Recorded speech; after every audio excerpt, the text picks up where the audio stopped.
Music. It's not just part of our daily lives, it's part of our wrestling fandom as well, and it has been for decades.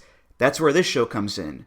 Music of the Mat, the podcast devoted exclusively to the music of pro wrestling, hosted by Andrew Rich. Hey, that's me.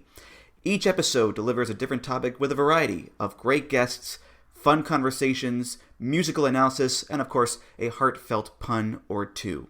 New episodes drop every other Tuesday on Apple Podcasts, Google Podcasts, Spotify, or your podcast app of choice.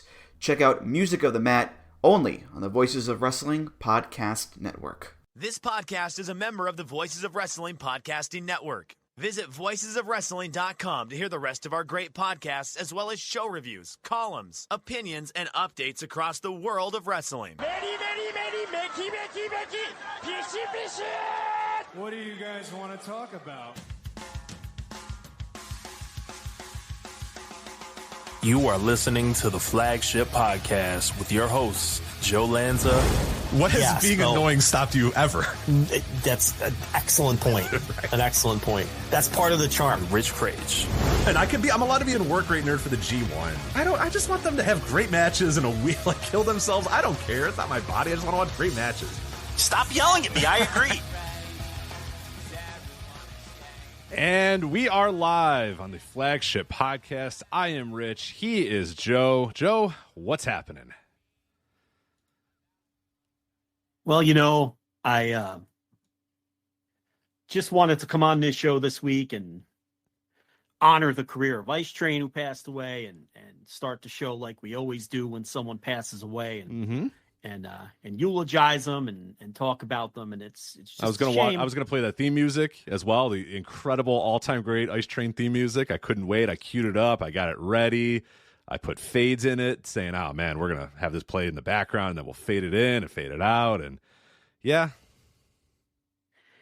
it's just a shame because I think that there's a lot of people who probably would want to hear about the career of Ice Train, and we'll get to that obviously later on. But unfortunately, it's impossible not to start with the news that broke today about Vince McMahon in the follow-up of the allegations that forced him out of the company about a year and a half ago, I guess. Wouldn't that have been late summer 2022 or correct. thereabouts? Yeah, July of 2022. So now today the Wall Street Journal acquired the, I guess, how would you phrase it? I guess they got a hold of the lawsuit being filed by the victim, and Vince McMahon is back front and center in the news today as the Wall Street Journal breaks that story. So unfortunately, we can't just come on here and do our silly little wrestling talk show, because a much more serious topic has to take front and center. And I don't know. I'm just sick and tired of talking about this guy. And look, we knew eventually, we knew this story wasn't going to go away forever. We knew eventually there would probably be some lawsuits. Who knows if at some point there's going to be an arrest or charges or anything legal from that standpoint that come out of this. Who can tell? But as of now, there is a lawsuit, the details of which were reported today by the Wall Street Journal. And as of a couple of hours ago, Vince McMahon and TKO did respond. A spokesman for Vince, I've got the quote here. Yeah, I was going to say, if you didn't have it, I have it, but go ahead. Says, and I quote, "This lawsuit is replete with lies, obscene, made-up instances that never occurred, and a vindictive distortion of the truth. He," meaning Vince, "will vigorously defend himself." End quote. TKO, earlier today, this was from the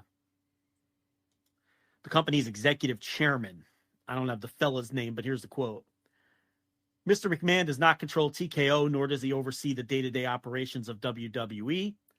While this matter predates our TKO executive team's tenure at the company, we take Ms. Grant's horrific allegations very seriously and are addressing this matter internally." End quote. Trying to get that guy's name. This is from Deadline, where I'm getting these quotes. Okay, yeah, a lot of places don't have the name there. I know I saw it earlier, but I was also, while you were trying to read it, trying to figure out what that dude's name was that said it, but I can't seem to find it either. So yeah, just a spokesperson at TKO. But yeah, there was I feel like there was a name put to it earlier, but now I can't seem to find that name. So I don't know. Let's see. Is the executive chairman of TK? Well, I guess they have a bunch of executive chairmans. That doesn't help. So anyway, we'll try to grab whoever that was. But that was a spokesman for TKO. If you're living under a rock, or somehow you just have been busy today and you missed the story, basically the shit hit the fan here with the allegations from the victim from a year and a half ago, and just heinous details as detailed in the lawsuit, which I don't think we're going to go through. No, we're not going to, and I don't want to. If you want to, it's all there. It's very easy to find. Numerous wrestling websites have links to the lawsuit. It's 76 pages or something like that. It's public. It's not hard to see. I'm not interested in doing that. I'm not interested in saying those things and talking about those things, because I think a lot of it is just absolutely horrific and just some of the worst shit you'll ever see. And that's just, I don't want to do that. It's just not. Honestly, it's unnecessary. Here's what people need to know. Okay. He's, there's text message conversations in addition to allegations from the victim. And there are flat out, clear cut accusations of rape. That's what we're dealing with here. Yeah, multiple sex trafficking and rape. And the sex trafficking, yes, is now I think the sex trafficking piece of it might have some people confused. I saw some very stupid people trying to defend Vince from that standpoint, but they don't understand what sex trafficking means. I saw from that a legal yeah. standpoint. We don't have to give those people oxygen, but yeah. No, and we won't. But I want to make sure our listeners who care about this stuff understand what that component of it means. This basically means that she was transported across state lines and then assaulted in many cases, which would constitute sex trafficking, is what the allegations entail. So,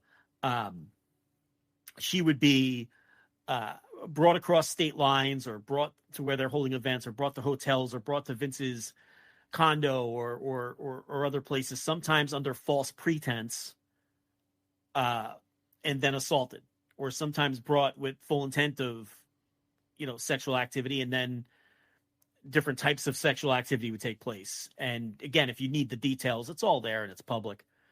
But that's what we're dealing with here. There's flat out accusations of multiple accusations of sexual assault / rape all throughout the lawsuit. And they also involve and named specifically John Laurinaitis as, and look, we knew he was involved from the start. He was already fired pre-TKO because as we already knew from the original go round with this, she had been working in the company, I believe, in the legal department. And correct. Once she began her sexual relationship with McMahon, eventually she was transferred to work directly for John Laurinaitis. And we did not know the extent of the allegations at that time, but what we did know is essentially she was being, as it was phrased at the time, for lack of a classier way of putting it, being passed around from Vince to Laurinaitis. And now with today's lawsuit, there is, extremely detailed and graphic descriptions of what exactly that meant in terms of, so being transferred to work directly under Laurinaitis,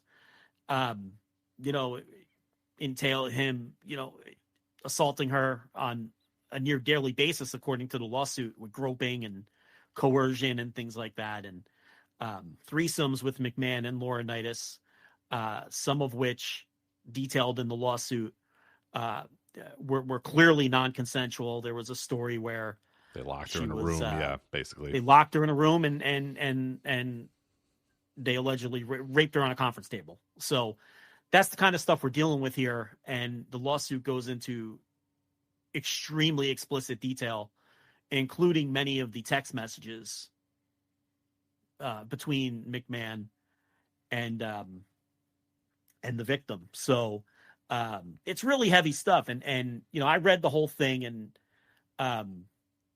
it's just me personally, I can read stuff like that. It's not that it doesn't affect me, but it was all deeply heinous.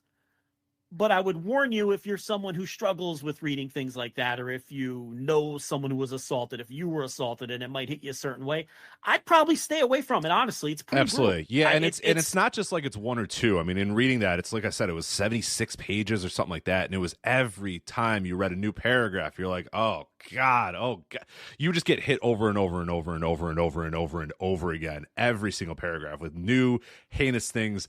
The next one worse than the one before, and it's an all-out assault on your senses, man. It is like you said, definitely be mindful if you are maybe sensitive to that sort of stuff. This might not be the one. Maybe just take read our the cliff word notes. for it that and if you are, take our word for it that as bad as you think it might be, it might even actually be worse. Mm-hmm.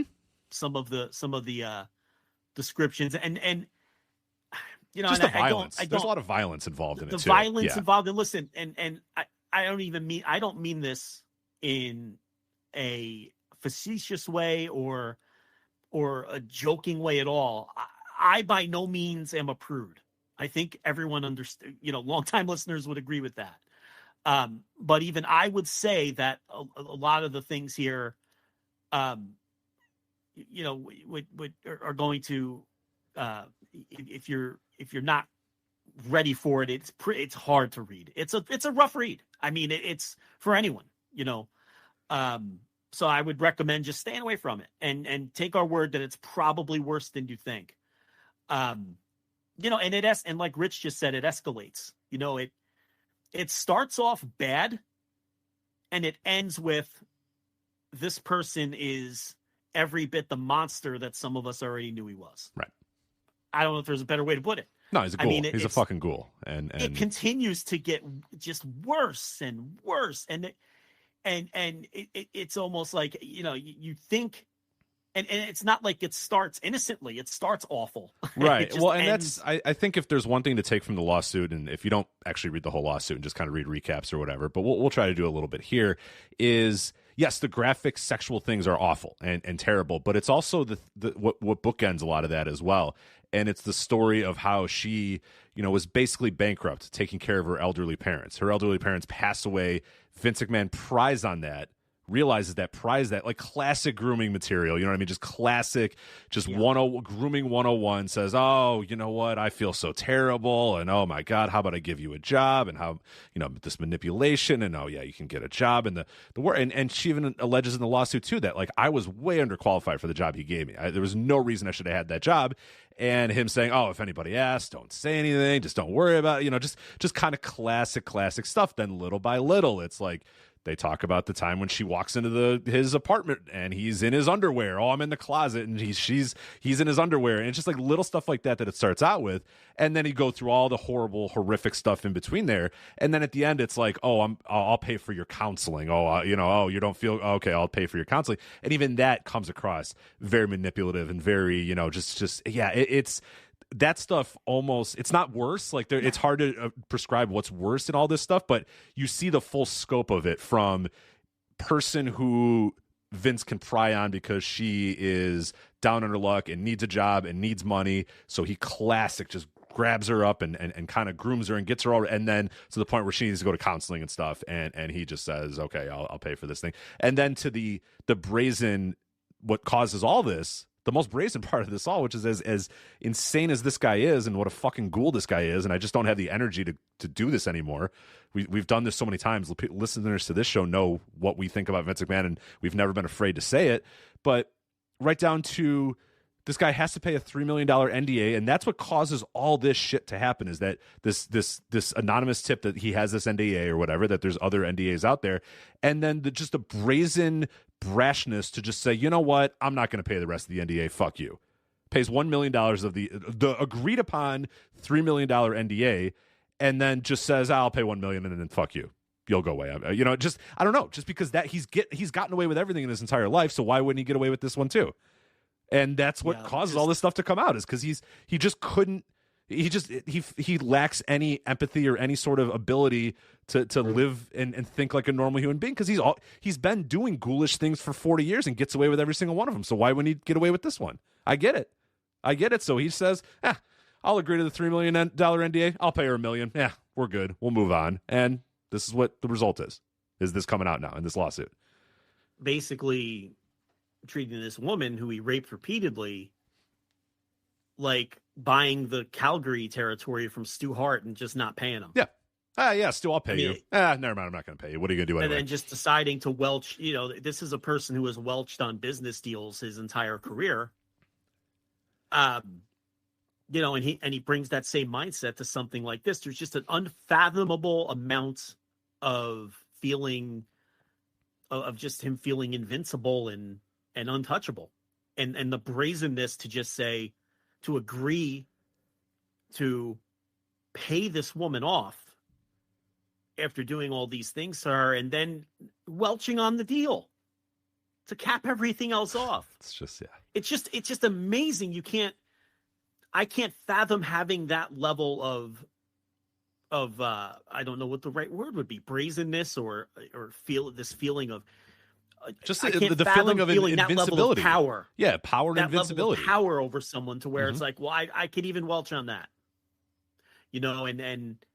and the well, and there's lines in this lawsuit as well where he tells her, hey, just so you know, I have very important, very good lawyer. I'm paraphrasing here. I don't know the exact quote here, but I have very important, very powerful, and very good lawyers who anybody who crosses my path or doesn't, do what I, follow my way or whatever, they end up in very tough times or whatever. Just essentially halfway through it being like, hey, you can't leave this thing now. You're in now and you're stuck now, and you try to do anything or say anything, I got lawyers and they're going to stop this, and you're not going to. Well, there was another interesting text message he sent to her where it seemed as though she was concerned that Laurinaitis might spread around some photos of her or some text messages that were going to make her look bad. And what he says to her is also pretty telling. He says, yeah, if some of this stuff gets out, Johnny, they refer to him as Johnny throughout the lawsuit, John Laurinaitis.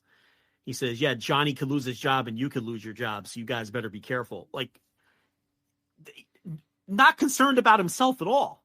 Like, that, again, displays how untouchable he felt he was, where he's agreeing with her that, yes, this is bad, but for you guys. Right. I'll be fine. I'm Vince McMahon.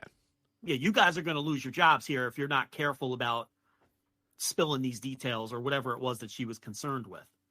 And it just escalates. It's almost, the lawsuit almost is it builds almost like a start to finish horror story, except it's this woman's real life, where it just escalates as it moves along. And eventually it's just more and more of just complete disregard for her boundaries, her consent, her limits, her, just, brazen accusations of him.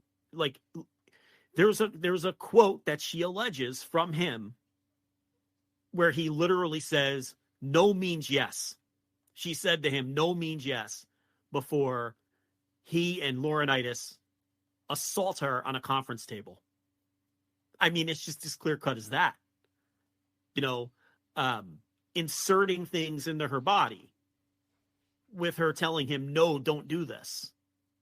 And then her pleading with him how injured she is and how she can't meet up with him for more sex because he injured her the last time. And again, we're not even getting. No, these are we're 10% as graphic as the lawsuit is. Right. To give you an idea, and it just straight up allegations of in some cases gang rape. I mean, it's just beyond the pale awful. More than now.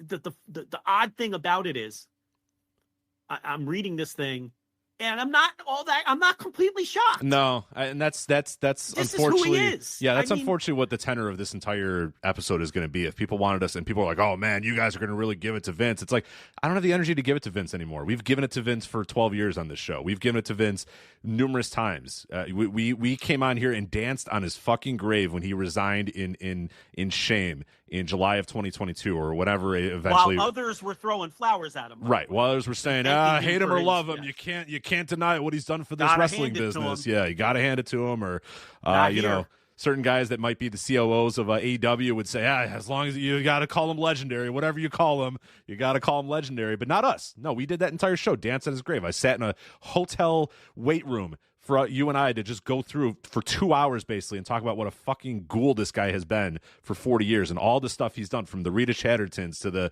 Mel Phillips to the, just time and time and time and time again, and Ashley Massaro and all these things that we talked about. And it's like, man, I'd love to come on here again and do that, but I don't have the energy, because guess what? We danced on his grave. We said, finally, this ghoul is done. And he came back and he's more powerful than ever. And he's richer than ever. And it's like, all right, I don't know. Maybe something will stick to him. Maybe this is the one. I don't know. I kind of thought that would be the one. I thought something would stick to this guy ever, and it never has. And that's kind of where I was, too. I'm reading this thing, and I know a lot of people are just shocked and stunned. And I'm just like, yeah, this is par for the course. This is probably, I'm sure. This is Vince. This sounds all like shit that Vince would do. Right down to the, passing the videos around and passing photos around backstage, and hey, look at this, look at it. You could absolutely see Vince McMahon walking around with nude photos of this woman, saying, look, just because that's what he is. That's what he's always been, and it's like none of this. It seems weird to say that none of this is shocking, and I'm not surprised by any of that, because I know that a lot of people are feeling that way and feeling, oh my God, what the heck is going on here? But it's like, man, this guy's been doing this shit for 40 years, so it's like I don't know if I have that same energy that we had on that show to dance on this guy's grave, because it's just it never sticks to him. It never sticks to him. Never sticks. Maybe this time I suspect that TKO is going to wash their hands of him. I know that TKO is not the most. I mean, Dana White on video smacked the taste out of his wife's mouth, and they didn't do anything about that. Perhaps because they were both drunk, and I don't know, but I would think this is so beyond the pale, and the fact that he's not in power anyway, that they just have to rid themselves of this man. The problem is, if he was involving John Laurinaitis, if he was brazen enough to allegedly brag about his deeds with the things that he did with this woman to tech guys, as he calls them, that's right there in the lawsuit too. Him showing off the text messages and pictures and descriptions of what he had done to her to the tech people that worked at the television tapings. Right.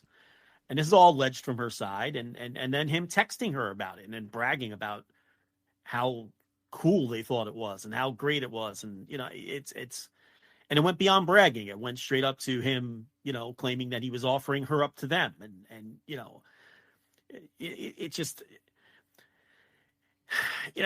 but reading it all again, I wasn't all that shocked. This is a person who's been accused of rape of other rapes for decades. Go back to Rita Chatterton 40 years ago, and in whatever happened in the back of that limo. This is someone who, had basically a child sex ring in his own company, right? That just with Mel Phillips and that just, and fired him and then rehired him, weeks later, and just said, all right, brought the Mel, guy back when everybody knew.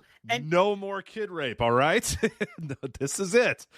And there's no plausible deniability, because you can go back and watch old matches where commentators are making, or ribbing Mel Phillips on the square about his attraction to feet and children and everything else. And it's, this is the same guy who, you go right down the line to things that wouldn't qualify as heinous, such as, all the Owen Hart stuff, or imagine that, like, that's not as heiness. Right. A man died, right, and it's right. like One of his performers died in the ring, and he just said, well, I'm sorry. I mean, we got to keep going with the show. Can't end the pay-per-view. Can't end over the edge. We got to let our show go on. His responsibility for it, with the sloppy, attachment that malfunctioned, or, the cover up of all the sex abuse scandals and the steroid distribution scandal, and Terry Garvin, the exploitation of Brian Pillman's death, and you can go on and on, leaving his crew in Saudi Arabia after a dispute with the Saudi Arabian government over payment for one of their blood money shows, and essentially his crew was left as hostages on a grounded airplane. Except him and Brock and a few other guys that, who got the hell out of there on a private jet, right? With no care of everyone else. We can name, right down to shitty business deals where he didn't pay people, or there's just so much with him that when I'm reading this, while the words are heinous, I was not shocked. I mean, you need only to go back to the Playboy interview from 35, 40 years ago, and go ahead and Google that one. Google the crushed leaves. Go Google the crushed leaves. And then tell me that this was that you can't believe this man is capable of what he's accused of in this lawsuit. Right, a man who covered up a murder in his very early days as an executive in the company, and I forgot Jimmy Snuka, for God's sake, and Nancy Argentina. There's much that you can't. One that you get to. Oh, right, the briefcase and hassling the local authorities about the Jimmy Snuka case. Oh, right, yeah, there we go, that one too. And eventually getting so frustrated that he allegedly told one of the investigators, and again, I'm paraphrasing, I just did it in the Eddie Gilbert special, look, do you think if you're going to sully my name, I'm already in the garbage business, so say whatever, when he was backed into a corner on covering up the Snuka murder.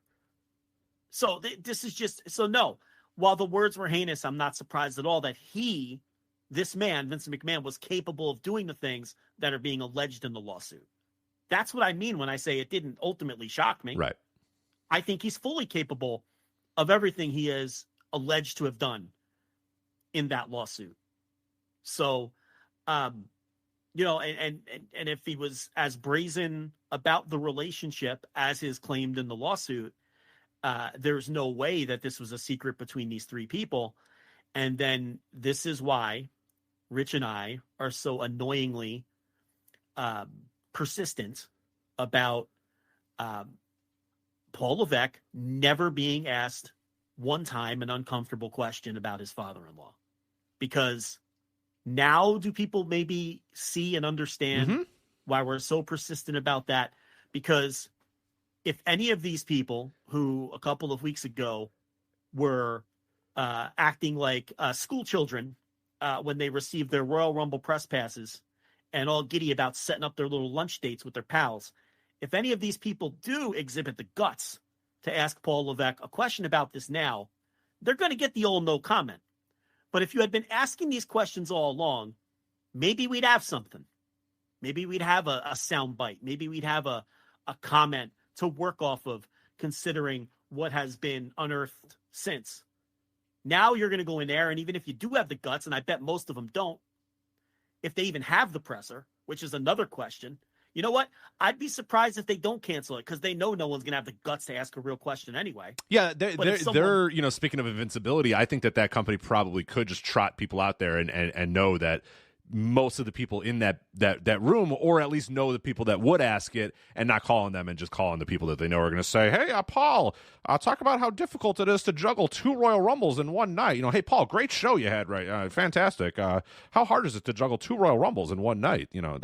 He could probably do it. If they even put him up there, I'm sure they could still do it, and they could carefully work around it. Or, if someone says, oh yeah, we're in full investigation, or we're in full, compliance with the investigation, just something like that. But yeah, I mean, what should happen is he should say that, and the next person should say, all right, well, let's, and just the entire, every single question should be about that, and let him sit up there and tell you 15 times, we have to comply with the current, fine. Different way to not comment. Fine. A different way to not comment. Say it 15 different ways. I'm sorry, we're not talking about how hard it is to juggle 2 Royal Rumbles, or what it's like to be back in the Tropicana field after the Thunderdome, or what it's like to, be in on the road to WrestleMania, how exciting it is to be. No, I don't care. None of that shit matters.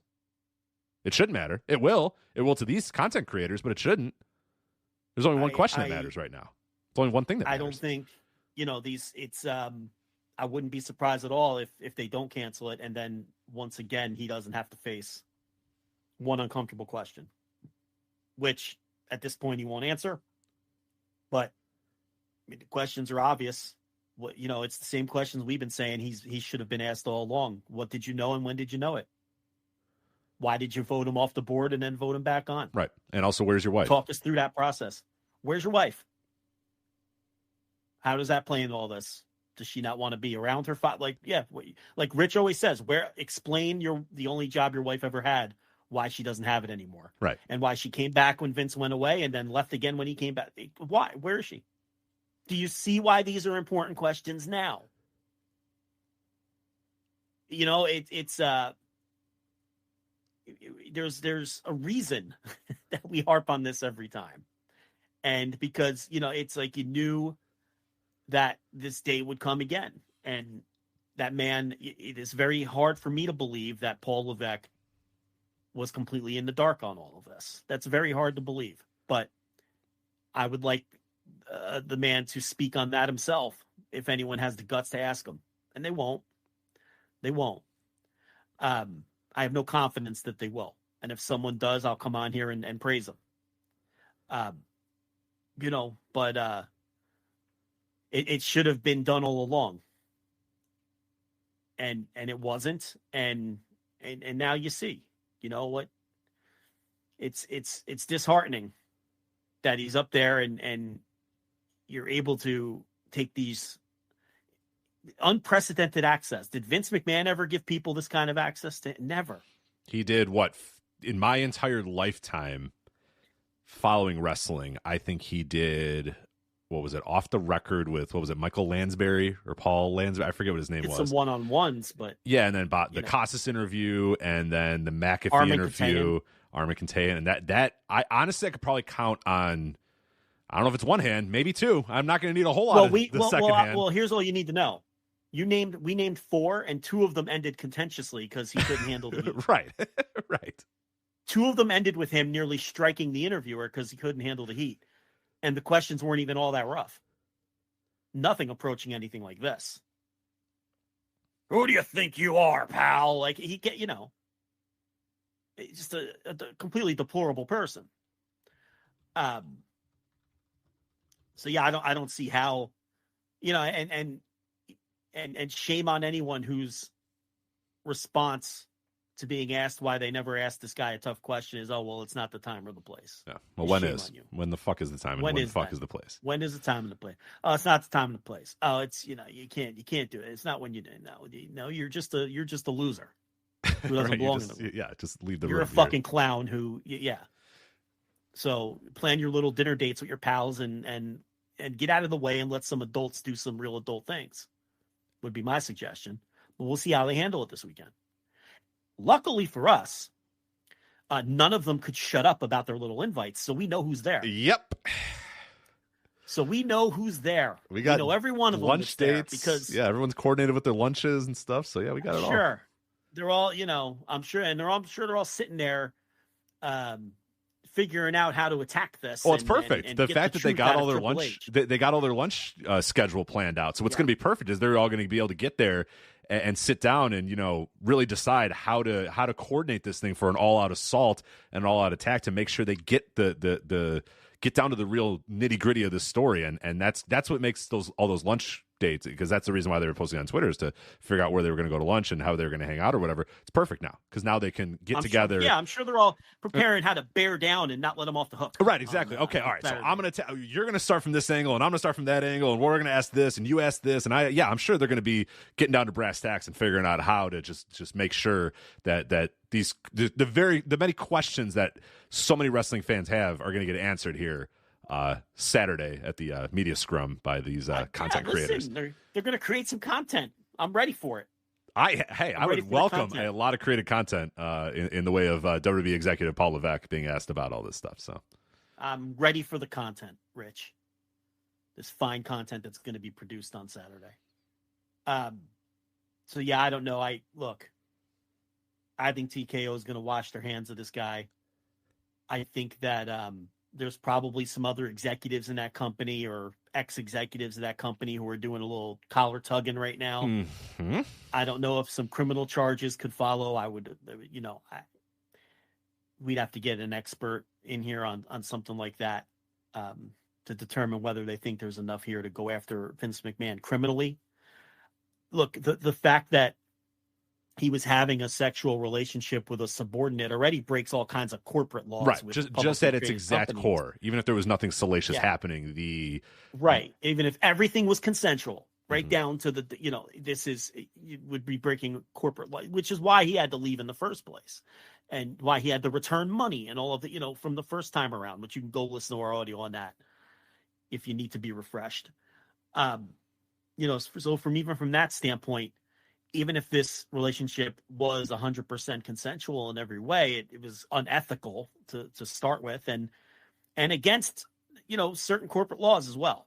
So, there's that aspect to it, even before you get into the rest of the, disgusting, heinous stuff that was alleged in the lawsuit today. So he's going to fight it. He's denying everything. I mean, obviously that's the tact that you figured he would take. And I guess that's where we're at. What other ways do you want to I think want to attack this one? For anybody that there is a lot of other executives that were named in this as well. Not named, but it would say like WWE executive number 1 and WWE executive number 2 or whatever, WWE employee number 3, that sort of stuff. So there are other executives and former employees that are kind of named in this as well. Not as Laurinaitis and Vince are the two ones to focus on. As we knew this 2 years ago. This was essentially who the focal point of this entire thing was going to be, was Vince and Laurinaitis. But there are some other executives that are probably not off the hook either. More so from the standpoint of they probably knew this was happening and either didn't say anything or just ignored it, or maybe not actively participating in it, but at least ignoring it. And then also Brock Lesnar was named in this as well as being a part. Not by name though, right? So the Wall Street Journal said Brock Lesnar. I don't know if they did. Okay. I don't know if they so just Wall Street said, Journal... former UFC champion, contract negotiations. I think we know who this guy is, and went with Brock Lesnar. I don't know. I swear to God. Let me double check. But I thought that they officially said Brock Lesnar. But let me take a look. The clues in the lawsuit clearly point right. At It's probably Brock. The idea that there was a disgruntled star, a renegotiation, and as Rich looks to see if the Wall Street Journal did name him by name, the idea was Vince used this woman as part of a bargaining chip to bring this disgruntled wrestler back by offering her up for sexual services. Ultimately, the wrestler did not have sex with her because I think it was too intoxicated to either perform sexually or that may not have been the wording. He was just too intoxicated and they ultimately did not have sex. But then the suit alleges that Vince discussed with her what his discussion with the wrestler entailed. But I don't think that the lawsuit doesn't name him. The lawsuit says a former UFC champion and former WWE champion that was under contract negotiations or whatever. But the Wall Street Journal did say people familiar said the wrestler was Brock Lesnar. Lesnar did not immediately respond Thursday to requests for comments. So the real life reporter who handled this for the Wall Street Journal, big boy work. reporting, unbelievable. It's wild. It's so weird that you can do this. It's so strange. I can't believe it. Did some work and got some sources to clarify that it was in fact Brock Lesnar. When you're talking former UFC champion for that time period, the only other person that would fit would be Ronda Rousey, and obviously that wasn't, it was Brock. So because I don't even what other UFC champion would they? Cain Velasquez, I guess. I don't think Ken Shamrock. Cain Velasquez. Okay, yeah, Ken Shamrock wouldn't have fit the time period. Cain Velasquez may have. I don't remember when he was there, but anyway, it's clarified. It's Brock. It's Brock, is the point. But we should note though, wasn't named specifically in the law. His name was not in the lawsuit, and technically, he didn't do anything wrong. From the standpoint of, he didn't have any relations with the woman. And she just alleges that Vince offered her to this wrestler. Now, that's not me letting Brock off the hook or defending him. But at the same time, can we definitively say he intended to have sex with her? I don't know. But we know that he didn't. But the bigger point here is Vince is offering this woman up to people as a bargaining chip. I mean, it's just not treating her like a human being. No. He never thought of her as a human. It's clear he never thought of her as a human. He never thought of her as a human being, and it begs the question, were there other instances that she wasn't aware of where she was potentially dangled as bait? I mean, he flat out says in some of the messages that he's using her I want to own you and sell you. And yeah, I own you. I want to sell you. It's incredibly, just almost to the point where it's unbelievable. But so there's that aspect of it. And you have to wonder how deep it ran within the company. Now look, in his own words, he bragged about these, his sex with her, and even offered her up, to the tech crew, as he called them. And those are text messages straight from him to her, where he describes telling groups of men, a group of 12 men, how he treats her and what he did to her sexually. And I'm trying to be careful with my words, and how they were hooting and hollering and saying that they can come have relations with her too, and they can just tie her up. And, now is that just, shit talk? Maybe, but it's still, something clearly she didn't consent to according to the lawsuit, which would make it completely out of line. And it just runs so deep in so many different ways. And, and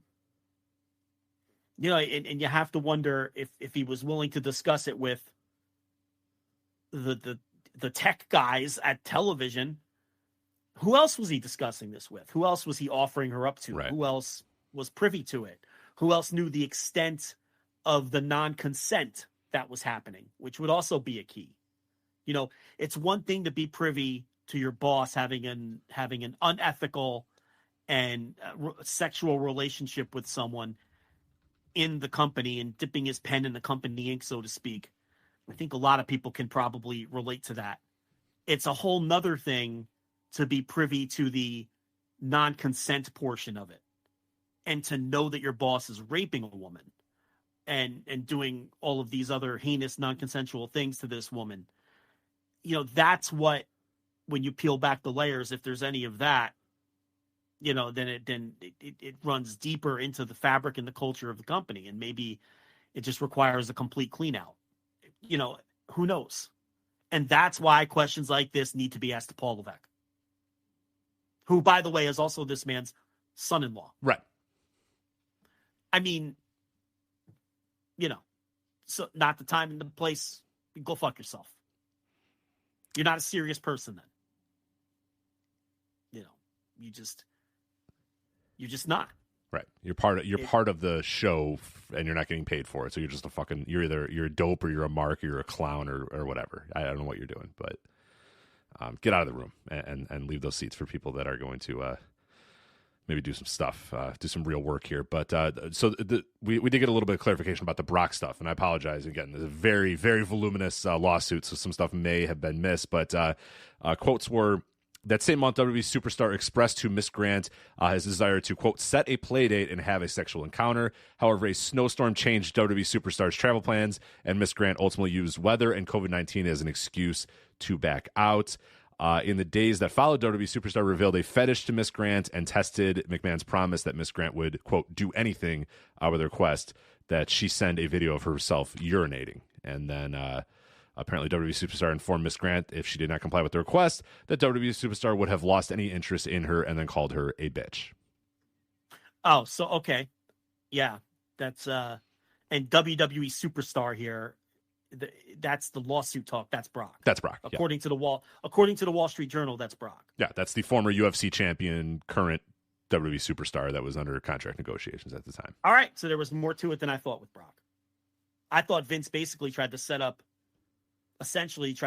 pimp her out to him, and he just couldn't perform because he was intoxicated or something. I must have read something else. But apparently he had contact with her that she alleges here. So that you just laid out and described. So there you go. So it's much worse with Brock than I thought. I thought it was just Vince offering her up and it ultimately not happening. What a big stupid mess this is, and it's just,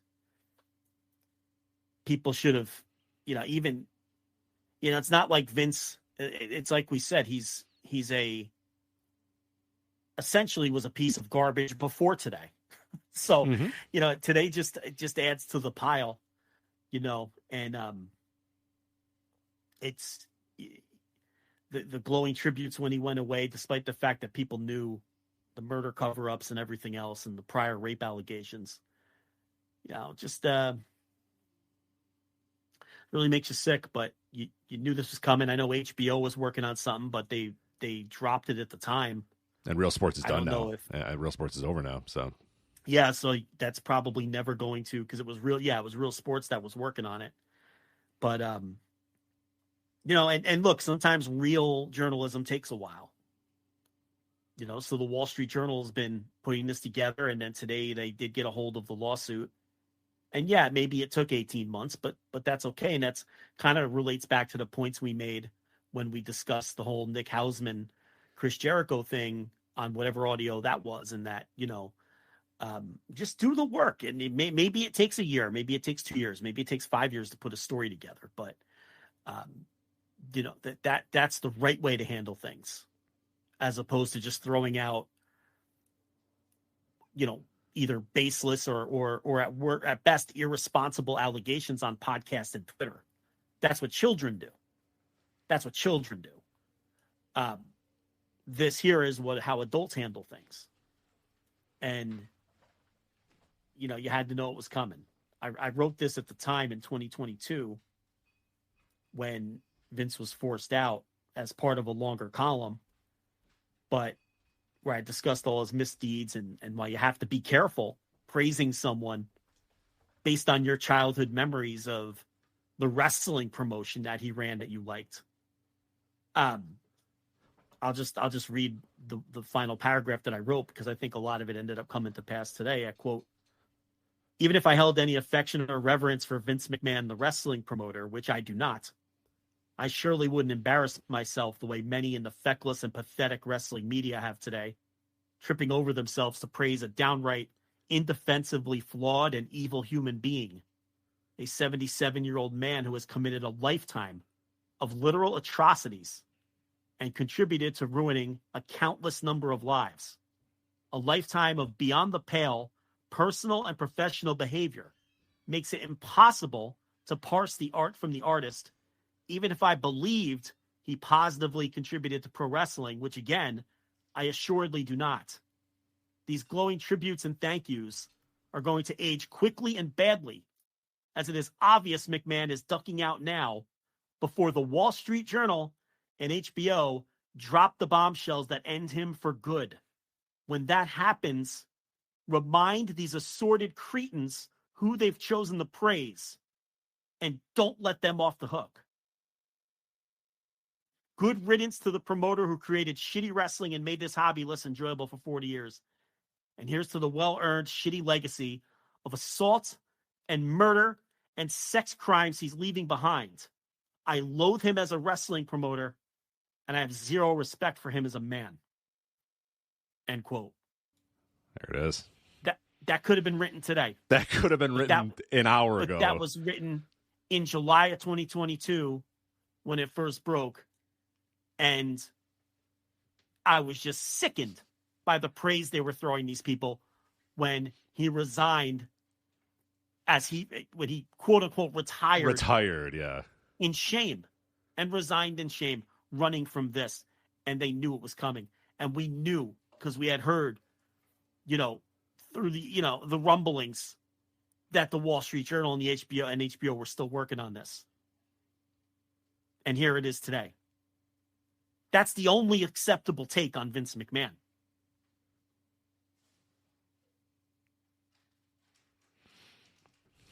Yeah.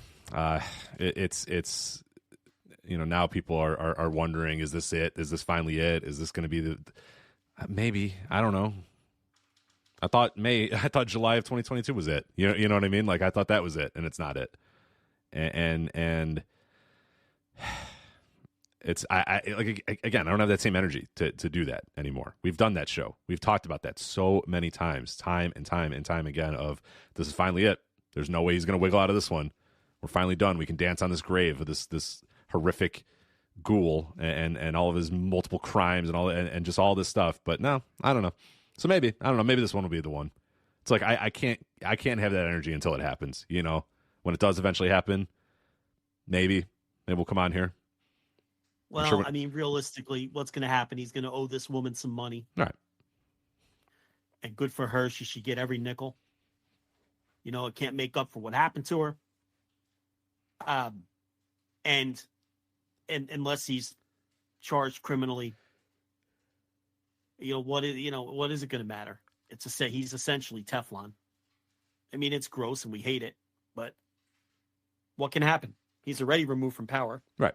So what can TKO do? He can go away from the board, and then he'll just go and retreat into a private life of billions of dollars, and probably continuing to do this. Right. I mean, if you think this was the first woman, okay, if you don't think there's more, well, there are. We know the NDAs. We know there are other NDAs out there. Again, right. a large part of the story was that it wasn't just this NDA; it was a whole treasure trove of NDAs that he had lying around. And now, who knows? Maybe they'll start popping up here and there again. Maybe some people start saying, "Screw it, I don't care. I'm going to talk," or whatever. I don't know what the next step is going to be. But yeah, no. This isn't an isolated incident. Not even close. You think this was his first go around at 74 or 75 years old? Whenever this started, there's a pile of NDAs, and again, go read the Crushed Leaves story from Playboy 40 years ago. I mean, this is a deranged individual. And there's the more will be unearthed. My suspicion is there will be a woman, or there will be multiple women who no longer have much to lose, who will come out of the woodwork and come clean on this guy. Someone in a similar position to like a Tammy Sitch, someone who's just completely, I got nothing to lose now with this. And I'm not implying anything happened between Vince McMahon and Tammy Sitch. I'm just using her as an example of someone who's just got nothing left to lose and nothing left to fear.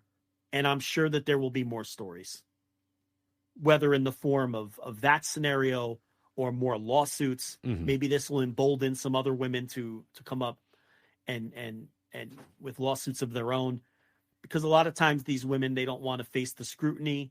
They don't want to face the public coming at them, calling them liars, calling them whores. They don't want the attention. They don't want the trauma that comes with digging up all this old. Right, especially if they're still in the public eye. Like you're saying, it needs to be somebody that's in their 50s, 60s, 70s, that's with done nothing to lose, done with wrestling, living a normal life, works a job maybe, or maybe they're retired or whatever, and just say, yeah, you know what, this is what, because there are people, and it's not hard to find. There are former women that worked at WWE that have been tweeting out today and different things like that, and people are like, oh, maybe that person should say something, but these people are still in the public eye a lot. These people still have relationships in the business. They still work for other companies. They're married to people that are in the business. Nobody wants to add all that. I mean, that's how. I mean, that sucks. For the record, I'm not defending that. That fucking sucks that somebody can sit there and say, you know what? I don't really want to say anything. I can say something, but I don't want to because it's going to make my life miserable. That fucking sucks. That's awful, the way that we live. But I totally see from that person's standpoint, it's not worth it to me at this point right now to say anything, because it's just going to make my life 1,000 times harder. And who knows what's going to happen after that. But like you're saying, there are hopefully people out there that are looking at it and saying, you know what, fuck it, I got nothing to lose. Let's do this. I know in the lawsuit in the field, people in the note of chat room is telling us that the lawsuit basically says that if Vince's other NDAs are worded like this one, they should also be invalidated, and that maybe would be the floodgates opening potentially. But it also would take those people having to want to say something and talk, wanting about to be interested in, right. Which again, like it would be great to live in a world where these women could say, you know what, yes, here's what happened to me. But I know, I mean, their life that will completely alter and change and negatively affect their lives forever. So it's like a big decision to make. So I can't get out, because people are just like, she should talk. She should say something if she's got, it's easy for you to say. You know what I mean? It's not you. It's easy for you to say, and everyone's different. Maybe some of these women feel like they got their closure when he was forced to cut them a $5 million check, and they feel like they got their pound of flesh, and they don't want to relive any of this or talk about it anymore, and want to keep it behind. You can't blame people for that if that's the case. everyone, is different. So, and this woman not only got allegedly abused and raped by this man over the course of many years, he screwed her on the money too. I mean, he's just irredeemable scum, this guy. So, and now we find out, and this won't be the end of it either, because and this story will continue to unfold for years. Who knew what? When did they know it? And then those people need to be held accountable. Right. To me, that's for better or for worse, that's where I'm at with this day's news. I know some people are at the, oh my God, I can't believe Vince McMahon is capable of this, or oh my God, I can't believe this is happening. I'm well past that. You know what I mean? Like as horrible as that is, and we laid it out earlier in the show, and we've talked about it. Go back in the history of the archives of the show. Go back and listen 12 years ago. Go listen to our show from July 2022. Go listen to our show when he came back into power and left. We've done this show. We've done this Vince McMahon show. It feels like 5 or 6 times in the history of the show, and mentioned it numerous times as well.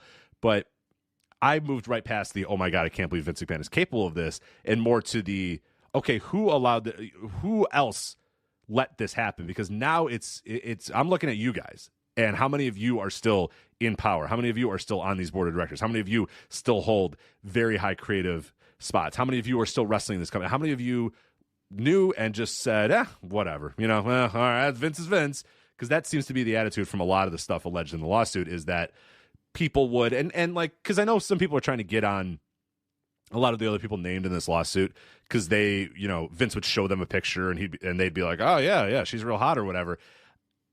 I don't know if I'm necessarily like, I feel like those people maybe are just doing the, all right, yeah, and maybe you could say that's that, and that they're just as guilty for not going and saying anything or whatever. But a lot of people, I saw people like, they want to tear it all, and it's every single person, every one of these employees. I think a lot of these employees were probably also felt very pressured, and Vince saying, hey, get a load of this, hey, look at this, and being like, oh yeah, that's great, Vince, all right, cool, and just trying to like distance themselves immediately from it. I'm sure there was several people that did that, but like you said, it's also how many people knew, when did they know, and why did just nobody seemingly, if so many people knew about this, if it went to the tech guys all the way, I mean, how many executives, how many family members, how many people knew this shit and just said and did nothing? And it goes to Paul Levesque, it goes to Stephanie McMahon as well. Stephanie McMahon very clearly knew that some of this stuff was going on, and she chose, she's lower on the list of enablers. I'll say that, like, because she pretty much wink, wink, nudge, nudge told you that this guy is a fucking ghoul by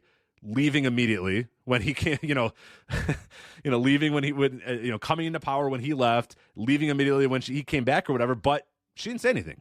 You know what I mean? She didn't really do anything. She just kind of. Hey, don't forget that Steph was the one who introduced him on that SmackDown. Ding, ding, ding, and that's what I was going to say too. Right. Even if she did know, she said, "Oh, my father, Vince McMahon," as people came and bowed before him. How fucking ridiculous is that too? Popping a number. Yep. With that SmackDown thing. Using it to pop a quarter hour. Fucking and people bowing and saying thank you, Vince. And then now together forever. Thank you, Vince. Yeah. Thank you, Vince. It was surreal. Ugh.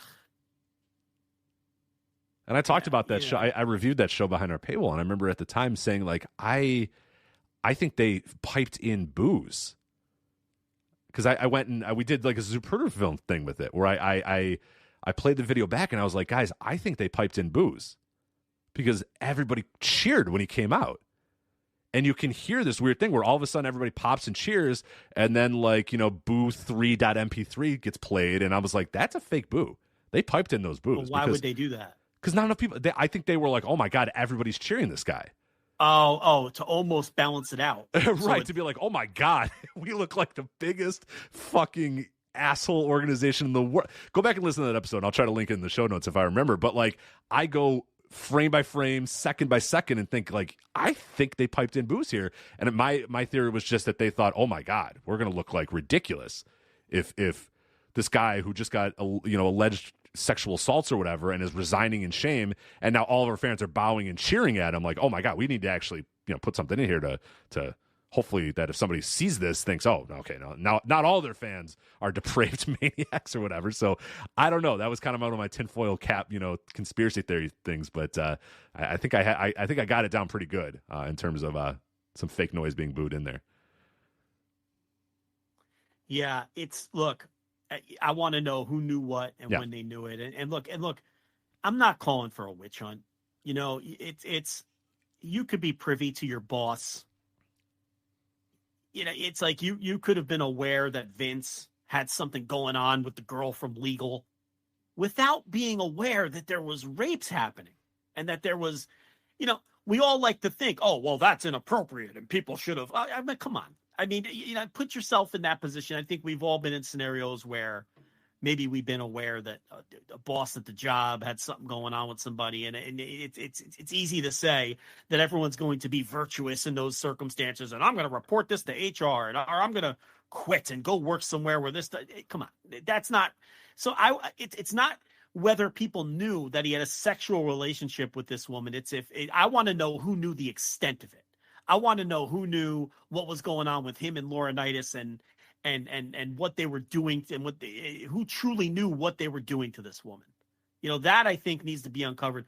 And I don't think that necessitates any kind of witch hunt or just thinking the worst of anyone who's involved or and I don't think people should be just like I saw earlier some people saying, oh, well, now you have to question Cody and CM Punk because maybe they were offered up this woman. Don't be dragging people's names into it who don't have anything to do with it. I mean, you can't just start baselessly speculating that, Vince was, offering this woman's services up to everybody he came across. I mean, that's not fair. That's not fair to drag to drag people's names into it that way. But I think it is fair to ask the people in power. I think that it's totally fair to find out how much Paul Levesque knew and when, how much Stephanie McMahon knew and when, how much Nick Khan knew and when. For those people, it's absolutely fair game. Kevin Dunn, who recently resigned. Kevin Dunn, unbelievable. What people great timing. In power, people in close to Vince, people in the office, because I find it implausible that these people knew nothing. They knew something. It didn't seem like this relationship was any kind of a secret. I mean, his wife found out about it. That's right in the lawsuit, where he laments to the woman that his wife found out, and now the shit's about to hit the fan. So, that's what's interesting to me. That, I think, is what people should be interested in. Who knew what and when, and who else needs to be smoked out of this company? And do we need to clean it all out from the top on down? That's what needs to happen next. Absolutely.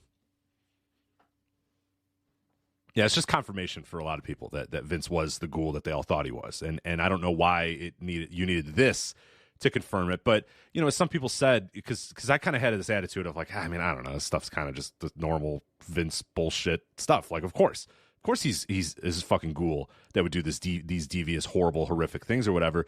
But I think some people said that maybe the level of detail is going to help a little bit. It's similar to the Ray Rice situation in the NFL. They likened it to where, yeah, you know 1,000 times of 1,000 different players that have domestic assault charges against them, but you see this guy just absolutely beating on his wife in an elevator, on video. That then wakes you up a little bit, and you go, "Oh, okay, Jesus different. Christ, it's different." That looks a lot, and this might be other than just rampant sexual assault and us saying Mel Phillips and Rita Chatterton and all these people and whatnot and Ashley Massaro and all these people. Like maybe it is the details and the level of detail and the gruesome level of detail in this that will hopefully make everybody stand. Because now,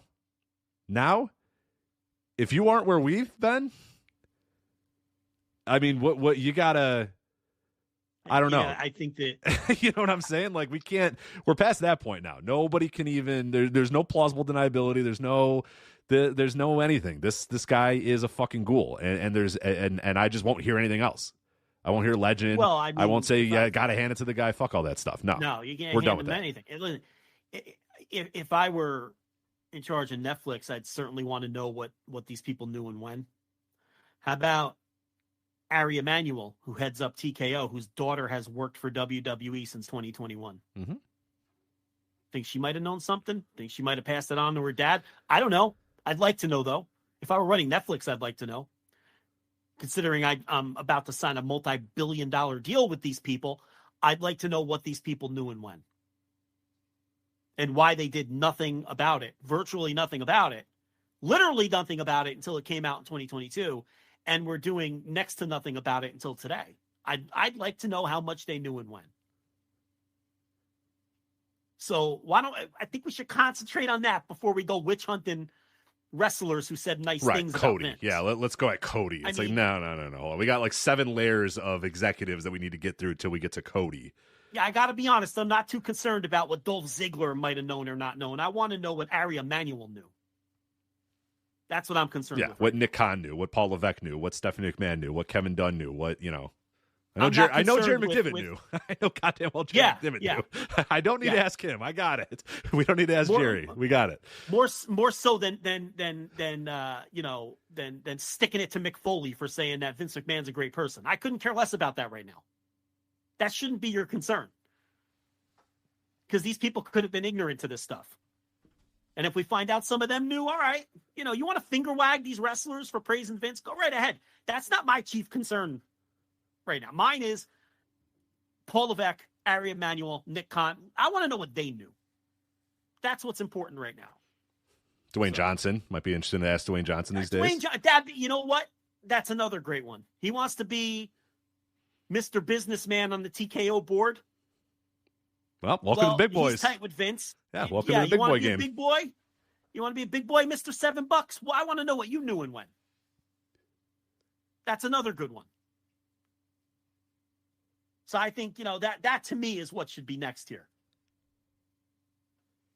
You got anything else, or can we talk about some stupid wrestling on this show at some point? Love to talk about some stupid wrestling. I got nothing else on Vince, so soon enough, this guy will rest in piss, and we can move on with our lives. But that day is not today, unfortunately. So, where do you want to go here? How do you transition out of this?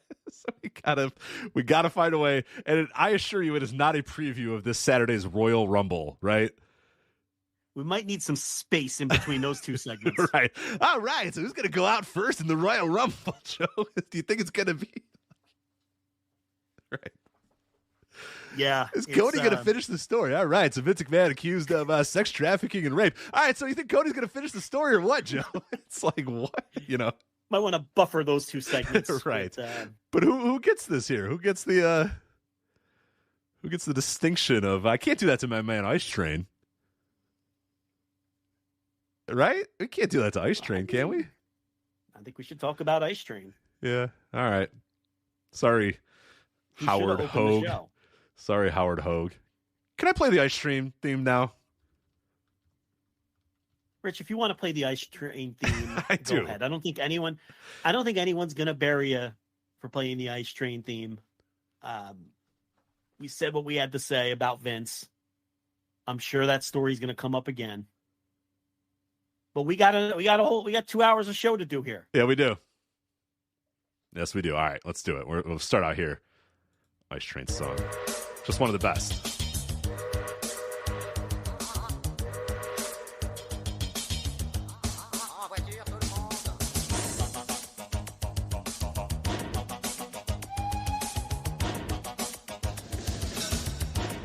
All right. Yeah, there it is. Let it play a little bit in the background there, but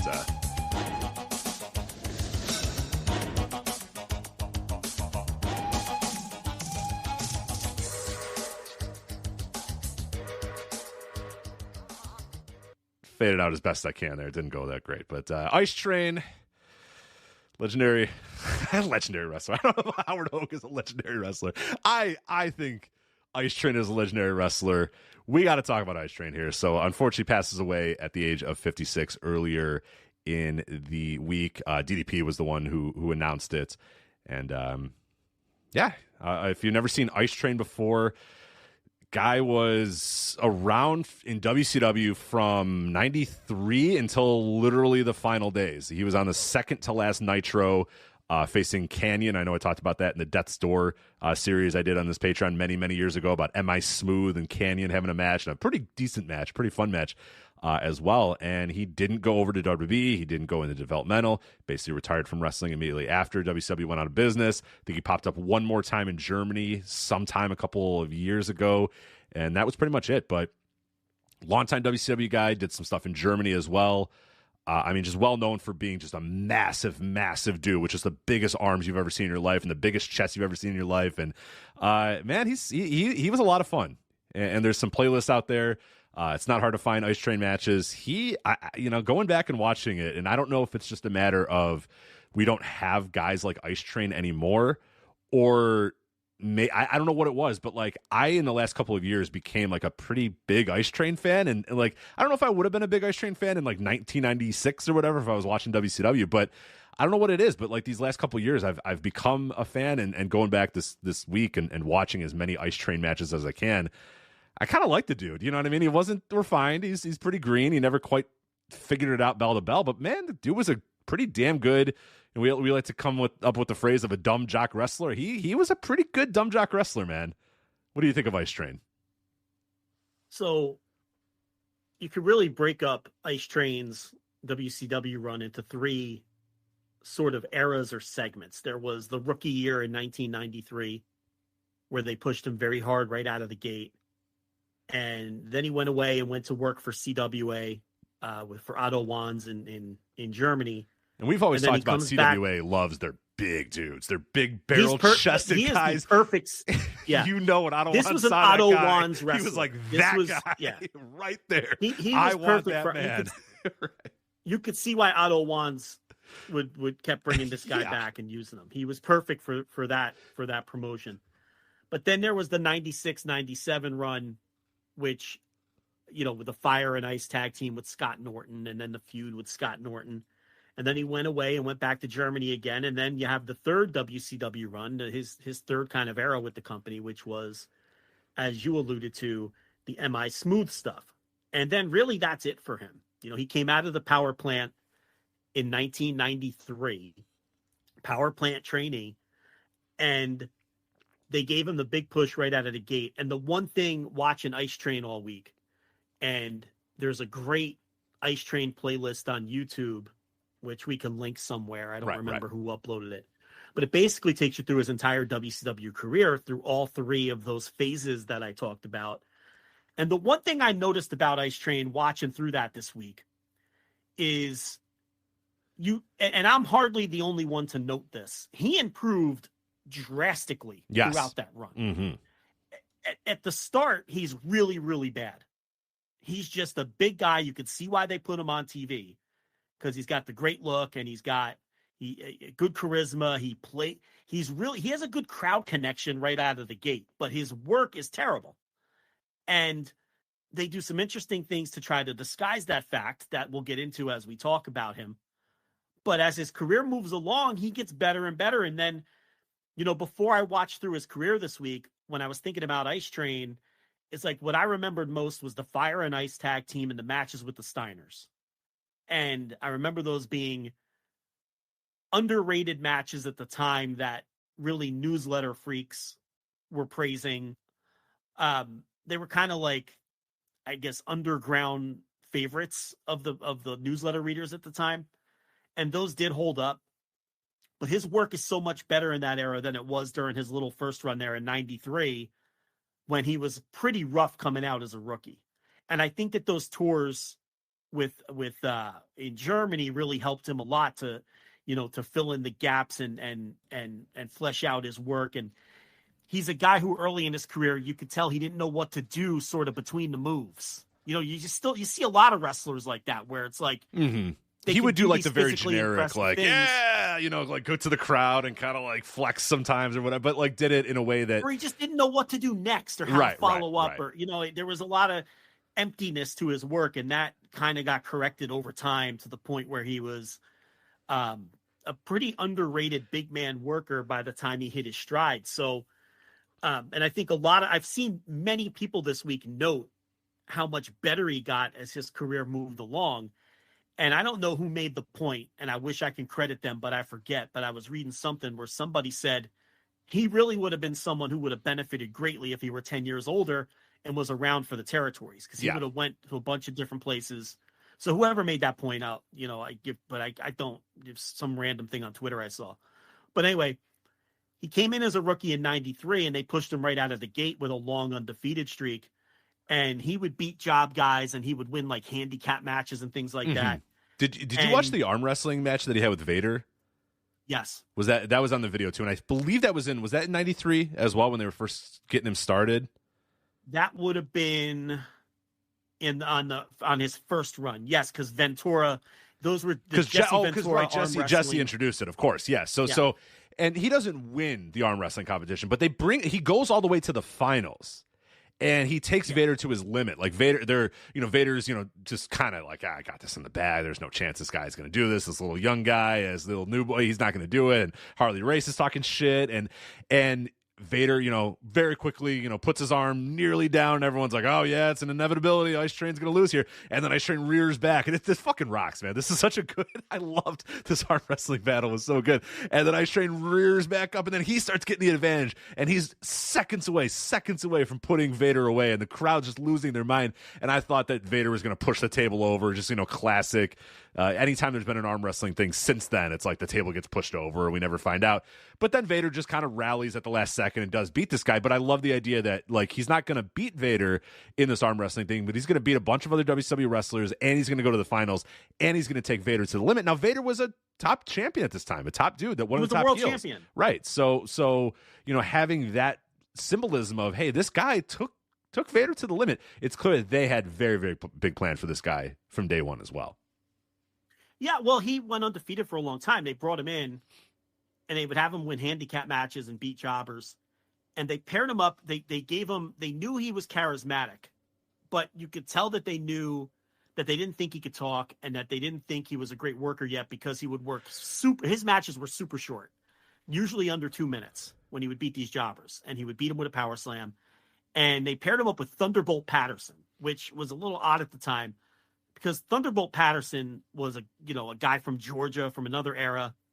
And he had worked, I think, one of those Slamboree Legend matches a few months earlier. And they just kept him around, and they gave him the dreaded babyface manager role, which is never a very good role to be in, a babyface manager. But they paired him up with Ice Train to do Ice Train's promos and to give Ice Train some credibility. Even though at that point, I don't know how much Thunderbolt Patterson would have been worth to fans in 1993. It had been many, many years since he had been a star, and in a completely different era of the company. But at any rate, he was with Patterson, and what he would do is Ice Train would win these squash matches, and then they would do the post-match interview with Shivani or whoever, on Worldwide or Pro or one of these, WWC shows. And the promos, though, were great, because it was almost like a church sermon. Like, Patterson would be like, because they would push in commentary how Patterson was mentoring Ice Train. Yeah. And trying to teach him how to be like him. So in the post-match promos, Patterson would always be like, I want to teach you, Ice Train. And Ice Train would be like, I want to learn. He's like, I want to teach you. Yeah. I want to learn. I want to learn, Thunderbolt. I just want to learn, And so these great promos, and you could tell that, like, there was charisma there. He had charisma, and he understood, he understood crowd connection in those things. But they were all exactly the same. Like, they would be like these church sermon promos. And then they paired up Ice Train with Ron Simmons. And at first, post-world title Ron Simmons, by the way. Post-world title run. And at first, Patterson was still around. So it would be like, Thunderbolt Patterson wasn't Simmons' manager, but he was Ice Train's manager, but he would accompany him to the ring. But then they kind of phased Thunderbolt Patterson out. And they kind of moved the story to Ron Simmons was mentoring Ice Train. And then in the commentary, they would push how Ron Simmons was, like you just said, a former world champion, and what a great person to learn from. And now he was Ron Simmons' protege, as opposed to Thunderbolt Patterson's protege, which I thought worked better, because the modern fan understood Ron Simmons. They liked Ron Simmons. No one knew who Thunderbolt Patterson was by 1993. So he's in this team with Ron Simmons, and they had this match against the Nasty Boys, who were the World Tag Team Champions at the time. And remember, Ice Train is still undefeated at this point. And they're taking the world champs to the limit. Missy Hyatt, who's managing the Nasty Boys, she takes this fake bump outside the ring. Like she falls down and it catches the attention of Ice Train. So being the nice guy that he is, he goes to see what's wrong with the lady, right? And check on Missy Hyatt. Ron Simmons is in the ring like, what are you doing? He's like trying to make a tag and Ice Train's not there in the corner anymore. So the Nasty Boys, they roll up Ron Simmons and pin him. And then Missy, reveals that it was all a ruse, and she's laughing at Ice Train. And then Ron Simmons is all mad at him. And then now there's dissension. So that caused friction between Ron Simmons and Ice Train because Ice Train made the rookie mistake of falling for this Jezebel who pretended she was hurt outside the ring. And then they would have these matches where now Teddy Long is in the mix. And now he is Ice Train's mentor, right? And he's trying to make peace between Ice Train and Ron Simmons because he used to manage Ron Simmons as Doom, right? So they have all these different segments where Ice Train is trying to apologize to Ron Simmons. I'll never make that mistake again. Come on, Ron, you got to give me another chance. And Teddy Long pleading with Ron Simmons, you got to give him another chance. You guys can make a great team. And Simmons just isn't sure, And then eventually, Simmons, of course, turns on him. And Simmons is the one that goes heel. And then they have a match at Clash of the Champions in January of '94. Mm-hmm. And that ends up being Ice Train's first loss. Ron Simmons beats him at Clash of the Champions 26 in Baton Rouge. And that's Ice Train's first singles loss. And from there, he works for a couple more months and then he goes on his first little excursion to Germany. So that's kind of like the summation of his first little run in WCW. Big undefeated streak. The trying out different mentors, first Thunderbolt Patterson, then Ron Simmons, and then later on Teddy Long. And then he disappears again for a while. So that was kind of the 93-94 run for Ice Train, which is funny because I did, for Match of the Week, I did Ice Train and Ron Simmons versus the Hollywood Blondes. And the Hollywood Blondes at that point were on the back end of their run. People might not remember this. That's a legendary tag team, but they were only together for like 9 months. Steve Austin and Brian. Right. Much to the chagrin of both guys involved who didn't want to do the tag team at the first place, but then when they were together, they were like, all right, we're doing pretty well here. This is kind of working. And then they're like, hey, we're going to break you guys up. And they're like, what the fuck? All right, fine. Great. All right. Yeah. It's not well known because like in the history that they tell you, it's like these guys were a team forever. Yeah. It was 9 months, little. Yeah. It was very, very short amount of time that they were a team. So what's funny is when they have that match against the Hollywood Blondes, it's taped in July. And it's like one of the first matches Ice Train ever had. He's like a literal rookie straight out of but it didn't air until like a week before Halloween Havoc. Like it didn't air for like 4 or 5 months. Right. Taped July 9th, 1993, airs October 16th, 1993. Yeah. So what's funny is this was like the continuity era of WCW. So at the time the match was taped, in real time, the Hollywood Blondes were the tag team champs in July. By the time the match aired, those titles had changed like 3 times. So, but the company knew that. So the Blondes don't come to the ring with the title belts because they knew that they were going to do title changes. They knew this match wasn't going to air until the end of October, and they knew what the title changes were going to be in the interim. So by the time the match aired, the Hollywood Blondes not only had lost the titles, but the titles had changed like twice more since that point in time. That's how far behind the taping schedules were in WCW in those days. And for people who read the newsletters, we were always able to work out what title changes they were going to do on the pay-per-views and the clashes based on who would show up at these tapings with and without the title belts. Because you'd always get like one smart mark or newsletter reader who would go to the Center Stage tapings or MGM in Orlando or whatever it was, right? And then they would report back to Meltzer or Keller or whoever else, oh, so-and-so wasn't carrying the title anymore. So, and then you'd be able to work it out. Oh, where they're building towards the title match with this guy, that guy must win, right? Because you would be able to figure it out based on who had the title belts and who didn't at all the tapings. And to keep track of all that continuity and when these matches were going to air, I don't know whose job that was, okay?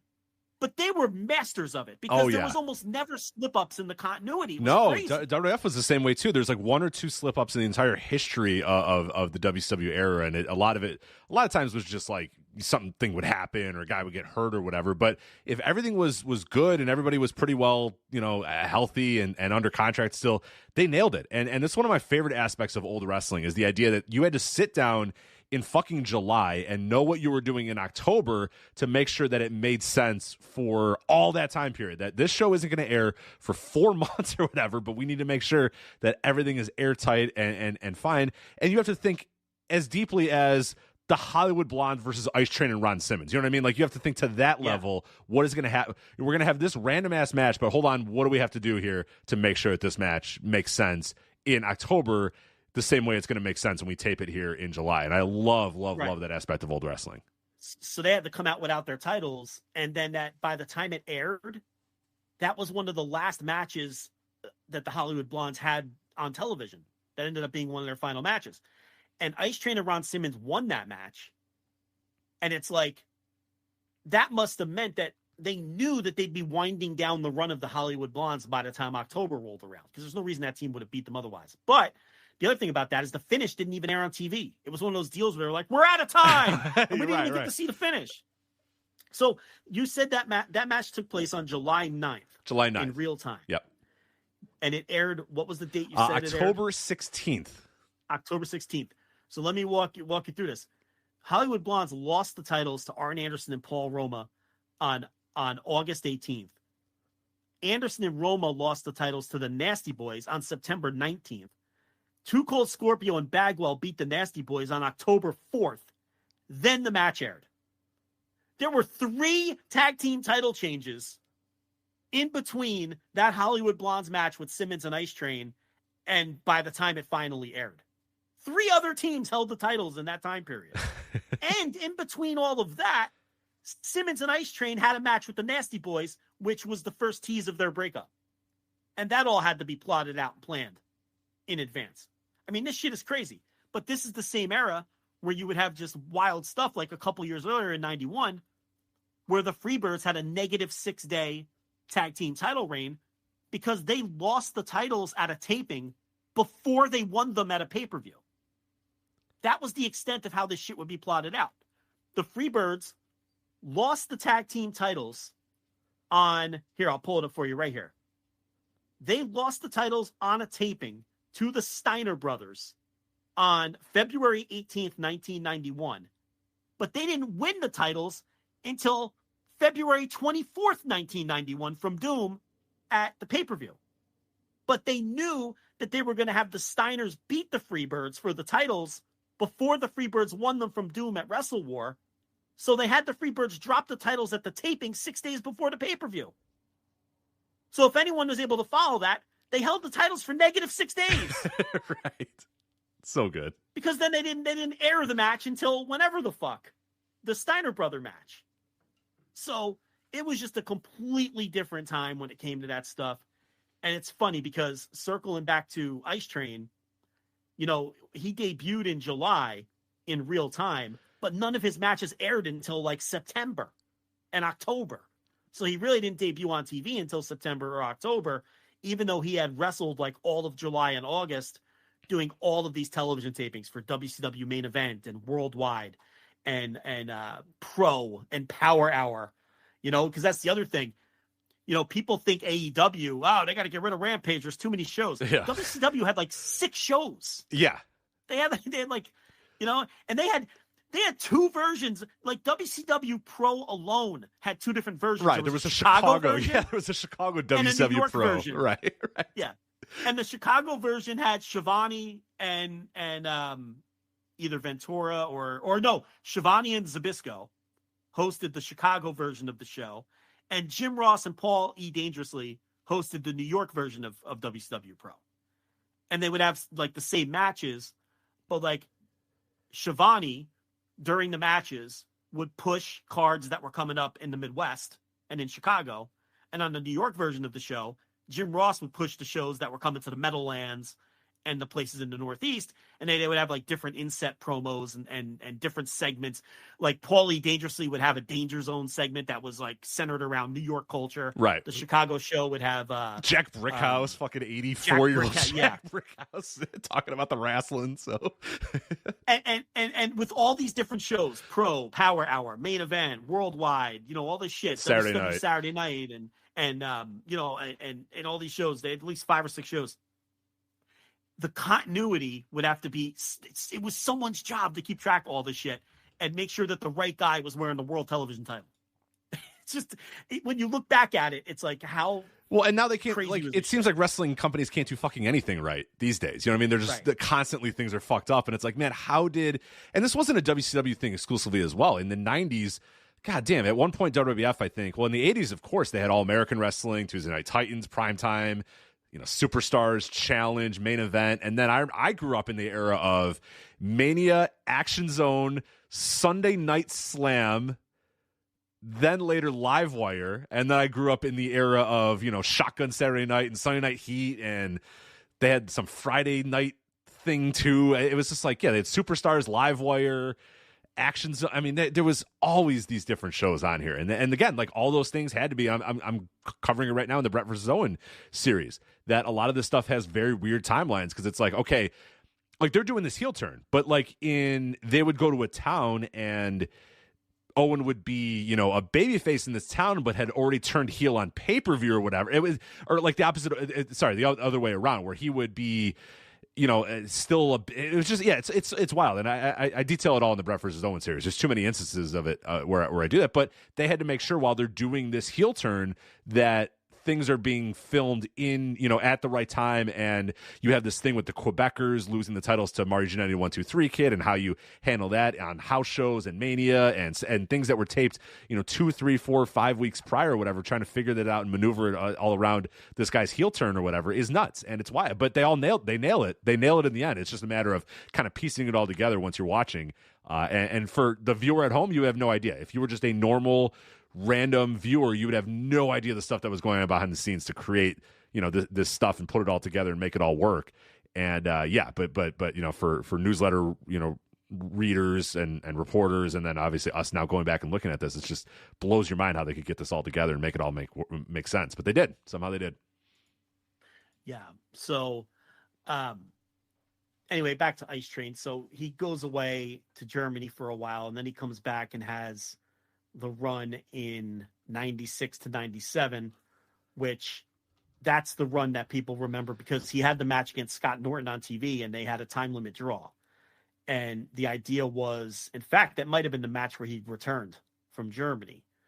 And the idea was, well, these guys are so evenly matched and, neither guy can have the advantage over the other. So they ended up becoming a tag team. It's so good too, because they clothesline each other because they're just massive men with big barrel chests and big arms, and they're both knocked out because they've met their match. It's like, oh my God, I'm going to hit you with my big chest and my big arm. Oh wait, I'm going to hit you with my big chest and my big arm. And they both knock themselves out, and they stand up and they're like, wait a minute, hold on a second. It's like the Spider-Man meme. You know what I mean? They're like, wait a minute, what if they're mirror images? You and me, we could, what if we do this? And they do it. Yeah. So then that's around the time. So they come together as a team, and then they have those matches with the Steiners that I was talking about earlier.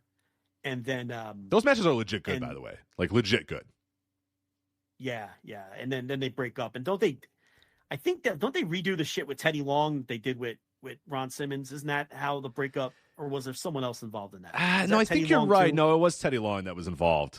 Yeah, I forget exactly all the details of the breakup, but essentially they were going to move Scott Norton over to the NWO or whatever, so they broke them up. And yeah, I want to say Teddy Long was involved or whatnot, but I forget. I remember more that it was just kind of. I think that the team still had some legs to it, but I do know that they obviously thought Norton would probably specifically Norton, they thought could do more things. So they kind of moved him over and out and into the NWO, and then very quickly he was just teaming with Buff Bagwell instead. So I don't know. I feel like that would have been better with the other stuff. I think I remember Teddy Long being involved in so now I think if I remember the timeline right, I don't know if Teddy Long was involved in the breakup of the tag team as much as he was involved in once Ice Train was back by himself. Teddy Long came back. and manage him for a little bit. Okay. Because I feel like they almost repeated the same story they did with Simmons, where it's like they were at odds and it was obvious which guy was going to go heel and which was going to go face. And I thought Teddy Long was involved both times. Yeah, that I don't remember. That I don't remember. I do know they faced the Rock and Roll Express, and that was a match that caused a lot of the dissension. I know I was seeing that one. Yeah, they lost that match. Right. Yeah, that was after. Well, that was in the midst of the feud with the Steiner brothers. Correct.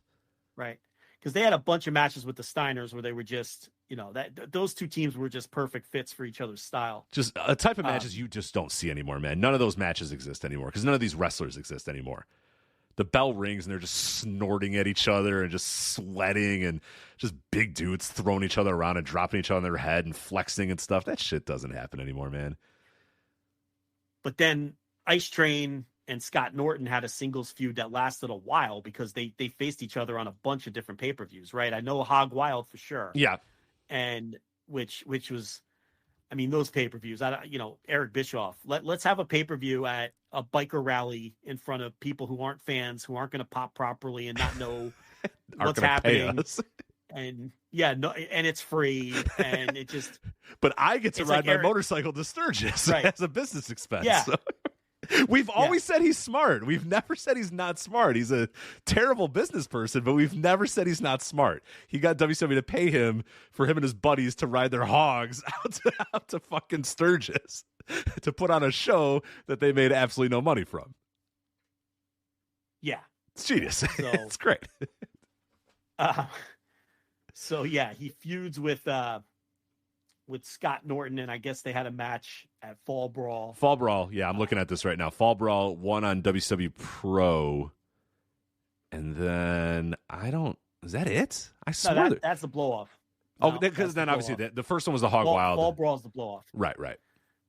Fall Brawl is the blow off to the feud, and then like you said, Scott Norton probably at that point ends up in the NWO or whatever. Yeah, I think almost immediately after he's in the NWO.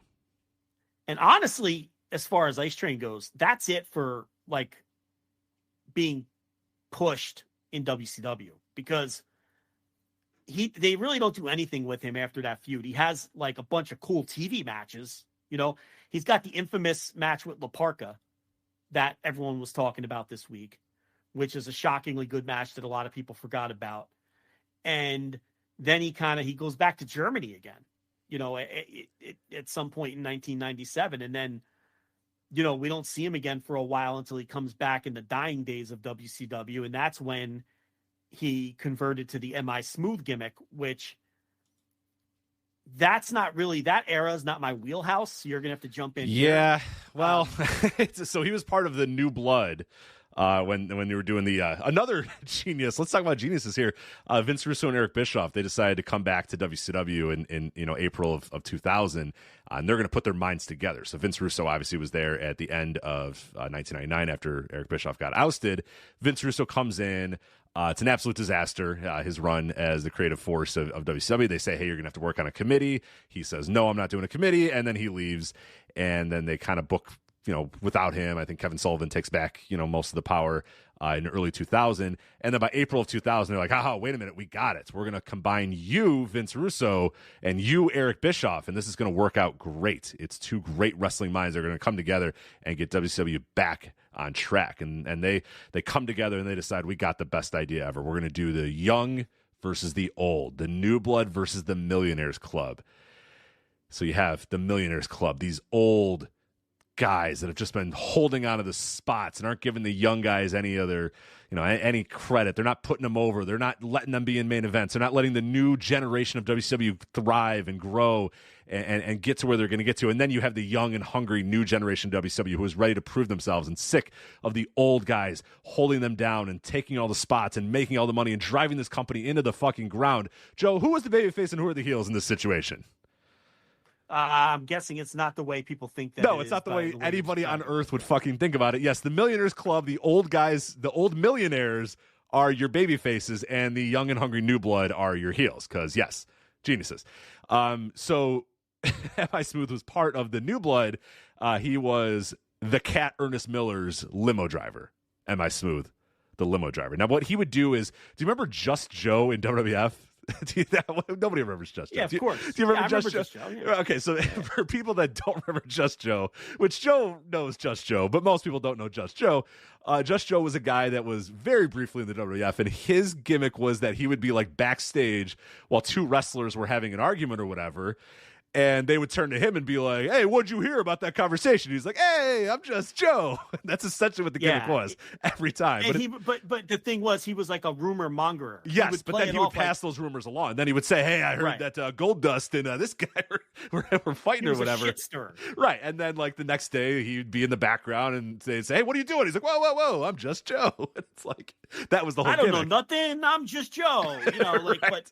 But really, he's the one stirring the pot. Right. This is Joe E. Legend, by the way, right. who people might know him better from other places, but he had that brief run as Just Joe. So that's kind of what M.I. Smooth was. He was like the limo driver. So like the cat would be doing something devious, and the M.I. Smooth would like pull down the the separator in the limo and be listening into what the cat was doing. And that's essentially it. I mean, nothing else happened really. It was he would wrestle occasionally. One time he beat all of the young dragons, Jamie San, Kaz Hayashi, Jimmy Wang Yang. I think it was just Yang at that time. He'd have some hardcore matches here and there, and then pretty much nothing. And then he went away, and then, like I said, he came back at the dying days of WCW, like literally the absolute dying days of WCW. He was on the second to last Nitro, and I think the Final Thunder. I want to say he was on the Final Thunder. He was involved in the feud between the it was like, God, what the Magnificent Eight or whatever the fuck they were called. He was still with the cat, but yeah, he was feuding with, God, what the hell was the name of that group? Let me try to get it here. Man, what the heck with was what Magnificent guys? Seven? Yeah, it was like the final. It was Ric Flair, Rick Steiner, Road Warrior Animal, Scott Steiner, Lex Luger, Jeff Jarrett, and Buff Bagwell. And the idea was they were one by one taking out all the top baby faces in WCW, because this is Eric Bischoff's idea as well, as he was starting to gain back power, or potentially power, of WCW. Was okay, we're going to take everybody away, and then little by little, one by one, we're going to bring everybody back. And that's how WCW is going to kind of come back. Well, they died and nobody came back. So, he was part of the feud with the Magnificent Seven. He was on the babyface side. But essentially, they had just released like everybody on the roster. I mean, very few people were still being employed by the company at that point. So I think they were just like, you know what? Let's throw a bone to M.I. Smooth here. So he had a couple matches in the final few. The second to last Nitro, and I believe the Final Thunder. And that was it for his WCW run. Yeah, he the thing is, when I went back, and I had no recollection of M.I. Smooth. I didn't remember that even ever existing. As far as I was concerned, as far as my memories were concerned, Ice Train's run ended in 97. So when I went back and watched that stuff, there really wasn't anything I can glean from it anyway, because WCW at that time, the matches were all like 30 seconds long. Like it was just, so it's like, I don't know. You couldn't really judge his work or really No, anything. every match, somebody was going to run in 12 seconds and some bullshit was going to happen that didn't matter. There is a fun Goldberg M.I. Smooth match though. If you're into Goldberg destroying guys and beating people up, you got that. But otherwise there wasn't much. So really, to me, he peaked in that 96, 97, really right after the formation of Fire and Ice, and then the breakup. And then the stuff he did afterwards with all the TV matches, when he really didn't have any direction or push, but they would have him on TV all of the time. And that's where you really saw his growth as a worker versus that first run in 93, where there wasn't much there. And they knew it, which is why they tried to, hide him in the tag team with Ron Simmons. And once he lost to Simmons, they really couldn't figure out what to do with him. It's kind of like the story of his career there. They built to the Ron Simmons feud. That was a whole long-term deal, and they built to it, and they had the blow-off, and then didn't know what to do with Ice Train. And then they did the same thing with Scott Norton. Like, they had this story to put the team together, and then the team did, really good work for a few months. They built to the breakup.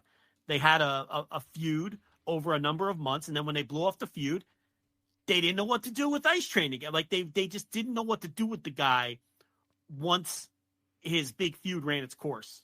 And then that would be it for him. And usually he would just go back to Germany and come back refreshed. People hadn't seen him in a while.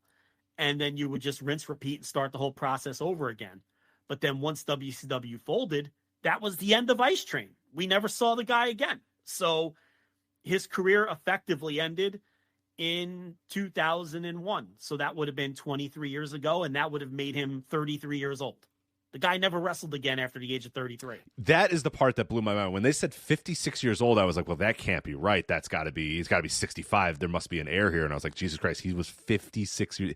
That guy was wrestling in his 20s. You know what I mean? When he was, it's wild. Yeah, I guess I didn't realize how young he was at that time. So it makes sense why he was still green as hell. He was very lightly trained and super, super young and thrown onto, major television.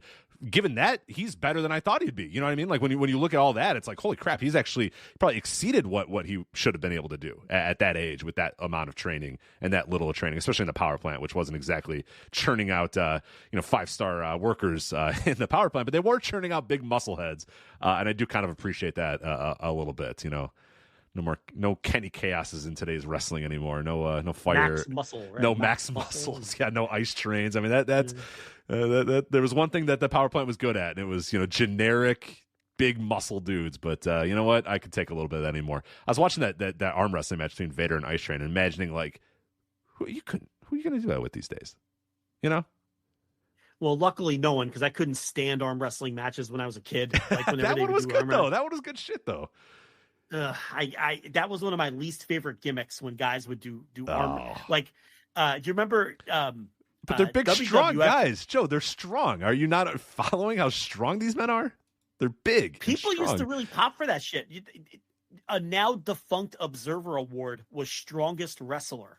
Right. You remember that? Yeah, of course. Like in the 80s, like it'd be like. I love the idea that you have to vote for that too. Like, well, actually, I personally, I think it's Plank or whatever. That's a great award. Well, because those used to be discussion points in the newsletters. It'd be like, oh, did you see Animal press slam Dr. Death over his head? Wow, the strength that like that was a thing people talked about a lot. Like the strength, especially Meltzer, because he was always into bodybuilding. Yeah, he was in the bodybuilding world. Yeah, into that culture and everything. So, and obviously as the preeminent sheet writer of the time, he would write about how strong guys were. And I have all the award winners, by the way. Whenever you're ready, the strongest wrestler award winners of all time. So it used to be a big thing where Meltzer would talk about how much guys could bench press. He'd be like, oh, so-and-so bench pressed 480 pounds, but he did 10 reps and he did it without a belt. And I mean, like he would always talk about that shit. So that would trickle down. And then, the newsletter fan, it just became a thing. Like that faded away. I don't know at what point, but people stopped talking about who the strongest wrestlers were. But who won the strongest wrestler awards? All right, so 1981 was Tony Atlas. Tony Atlas, your 1981 strongest wrestler award winner. 1982, Ken Patera. It seems like a good one. He was a competitive bodybuilder. In 92? 82. Did I say 92? I was going to say that. Yeah, that can't be. I bet in 92, Patera could still put some weight up, but no, 82. 82 for Ken Patera. 81 for Atlas. 81 for Atlas, Patera. Yeah. 19. Well, do you remember Tony Ken Atlas? Patera at that time. Yeah, go ahead. Ken Patera at that time was doing strongman contests. Right. And his brother was Jack Patera, head coach of the Seattle Seahawks. And Ken Patera at that time. Now it sounds like I'm doing Observer Live or Observer Radio. And Ken Patera would be in those World's Strongest Man competitions that they used to replay on ESPN. He never did well, though. He'd always finish like 9th out of 10 guys. And snapped his leg in one of them, too, if I remember correctly. He put up some weight and just his leg just went the other way, and it's not good. It would always be some guy from like Finland, Magnusson, or like they always had names like that would win those things. It would never be like they'd always have a token American like Ken Patera or maybe like a boxer or something, and those guys would never do particularly well. Anyway, who else won this dopey award? Yeah, I used to watch all those things, those strongman competitions. We should just watch those. Those are better than the guys that would win. They always be Vikings. From the one guy that I always remember, he was Icelandic, was Magnus Ver Magnusson. That dude won all the time. That's probably the guy I was thinking of. Right, Magnus Ver Magnusson. Yeah, that guy was incredible. Little tiny head, gigantic body. Yeah, just lifts stones over his head like they're nothing. It's just great. Yeah. 1983, Hulk Hogan wins the Strongest Wrestler Award. Their 1984, Butch Reed, back-to-back years for Road Warrior Animal in 85 and 86, and then Dr. Death Steve Williams gets it 4 years in a row, 87, 88, 89, 90, and it is retired after 1990. Yeah, so that's probably about the time where it kind of faded from the, smart wrestling fan culture, talking about how strong guys were. But yeah, anything else on Ice Train? Well, the Shermanator brings up a good point. Career. We talked about we did our Match of the Year show yesterday about how we're in this space and there's nobody else doing this in this space. Shermanator says the Voices of Wrestling Strongest Wrestler of the Year award poll. We have the power. We could do this. I don't know. The list would be like 10 guys at this point that I think are actually strong wrestlers. Like, right? Like, who would you even? It's a very small list of guys these days. Shane Mercer Strongest on the Indies. Powerhouse Hobbs looks like a pretty strong guy. I don't know. It's yeah, but to good. win that award, you had to do feats of strength. Right. Like that was the whole. You know what I mean? So it's like Hulk Hogan body slamming guys. That was part of what made him the strongest wrestler. That he would go up against a big guy and lift him over his head and power bomb him or whatever. I don't know who because nobody does moves like that anymore. No, they don't. The power wrestlers are kind of a thing of the past. I mean, like Powerhouse Hobbs looks like what you would think that guy, but he doesn't really work to that at all. Do that stuff. No. He doesn't really do that stuff. So I don't know who's doing. I mean, he did body slam Paul White on the car. True, and that would help his strongest wrestler. That would be something sure. that would pop a 1982 Observer. right. They'd be impressed with that. I lifted that big man up. I would like to know what his raw bench press is. We're gonna have to start asking guys what their bench press numbers are with and without How belts. much you bench? How much you bench? Yeah, right. You get that's a key component to this too. It's sad that we really can't think of power wrestlers. Like, what happened to Strongman? What happened to that guy? Strongman? I don't know what happened to Strongman. What happened to Strongman like 7 years ago? Yeah, I guess we got the Bodyguard still. But he's getting still less. Have him? Nah, not really. Colega's no longer a thing. He yeah. pops up in Osaka Pro. Yeah. But he doesn't look like he doesn't look strong anymore. He just looks like he has muscles, but it looks like he's gonna like explode at any point. See, the key is who is doing feats of strength in the ring. Right. That's the key. Mm-hmm. I don't see anyone. Like, right, who's doing a press slam? Yeah, who's doing press slams and lifting guys above their heads or whatever? Because like Lex Luger's entire thing was like a big wrestler would come up and he'd walk up to Vader and be like, "All right, I'm gonna body slam this guy," and he'd try once, and I don't know if I can do it, and then he would say, "I'm gonna do it," and then he'd body slam the guy, and the crowd would go nuts, and then he'd think about the torture rack, and it's like, "Oh, he can't torture rack, this guy can," and then he'd lift him up, and the crowd would go, "Yeah!" Like nobody does that anymore. No one does the "I can't lift this guy" spot anymore, and then say, "I know what, I'm a babyface. I got it. Yeah, I lifted him." Like that's done. That's over. I just thought of who would win it every single year. Is it Otis? Castagnoli. Oh, Claudio. Yeah, Claudio does still do strongman stuff. Yeah, he'd win if that award existed. He'd win it every year. You're right. That's a good call. He was doing the what do you call it? The neutralizer. Yeah. He would do that to like the Great Khali, and people would go fucking ape shit. Do you remember that? Oh like, yeah. But the thing is, you're not even lifting the guy all the way up. You're just like, hey, let him have it. Big man. That's a big guy. You're lifting him like off his feet and then dropping forward. And I would always lose my mind because I'm like, this isn't that impressive. Like that neutralizer move was never that impressive to me. Yeah, Cena always did a pretty good job of getting big guys up for the FU or the attitude adjustment or whatever. That was always pretty fun. Yeah. Cena was a strong guy. What are we doing? What is this conversation? Something other than talking about Vince McMahon. Like, there's no way of knowing who the strongest wrestler is. We just got to start asking. We got to start asking around, getting bench press numbers. But now we're CrossFitting and stuff. No one's up there putting plates on for a bench press or whatever. They're doing all dynamic shit and stuff. I would think Brian Cage would have to be up there, right? Yeah, but you know what I mean? Like, I don't know. Does he look strong or is he strong? Right. Like Ice Train, that dude was fucking strong. You could tell it. Yeah. He looked strong and he was. Same for like Scott Norton. Obviously. Right. Like never did Scott cardio, never once stepped foot on a treadmill, a bike, or an elliptical or anything like that ever. Never once. He walked into the gym, sat at the bench, and then bench press and then left. That's all he did. You know what I mean? Scott Norton's the guy who helps you move, and you're like, you think you have to help him with a big chest, and he's like, I got it. Yeah, right. He does it himself and totally emasculates you in front of your wife, because he could just, like, you think you're going to help him lift something, and he's just like, nah, I got Right, just grabs the couch by himself. Yeah, yeah. It's fine. Get out of the way. Go away. I got you. You're just in my way. I'll do this. Right, you know, like right. If you need any help, let me know. I'm right here. Yeah. It's like the same shit you do to your wife when she tries to help you with something. Like then Scott Norton comes to your house and then he totally emasculates you and does shit and just you're in his way. You know, that's the Scott Norton ice train strength. But they just, you don't have those barrel-chested strong men in wrestling anymore. No. I can't even think of one. Big E? Yeah, Big E was a good one. He kind of did that sort of stuff. I on the women's side, I guess like your Bianca Belairs and your Jordan Graces kind of do that as well. Someone said Alexander Hammerstone, but he's a different vibe though. Yeah, it's not the same. Jeff Cobb, sort of. I guess Jeff Cobb would be one. Jeff Cobb's a good one. Jeff Cobb's a good one. Yeah, he's probably strong. You ever stand next to that guy? Yes, it's insane. It's insane. It's like he's shaped like a three refrigerator. Of you. Yeah, he's three people of like three people wide. It is absurd.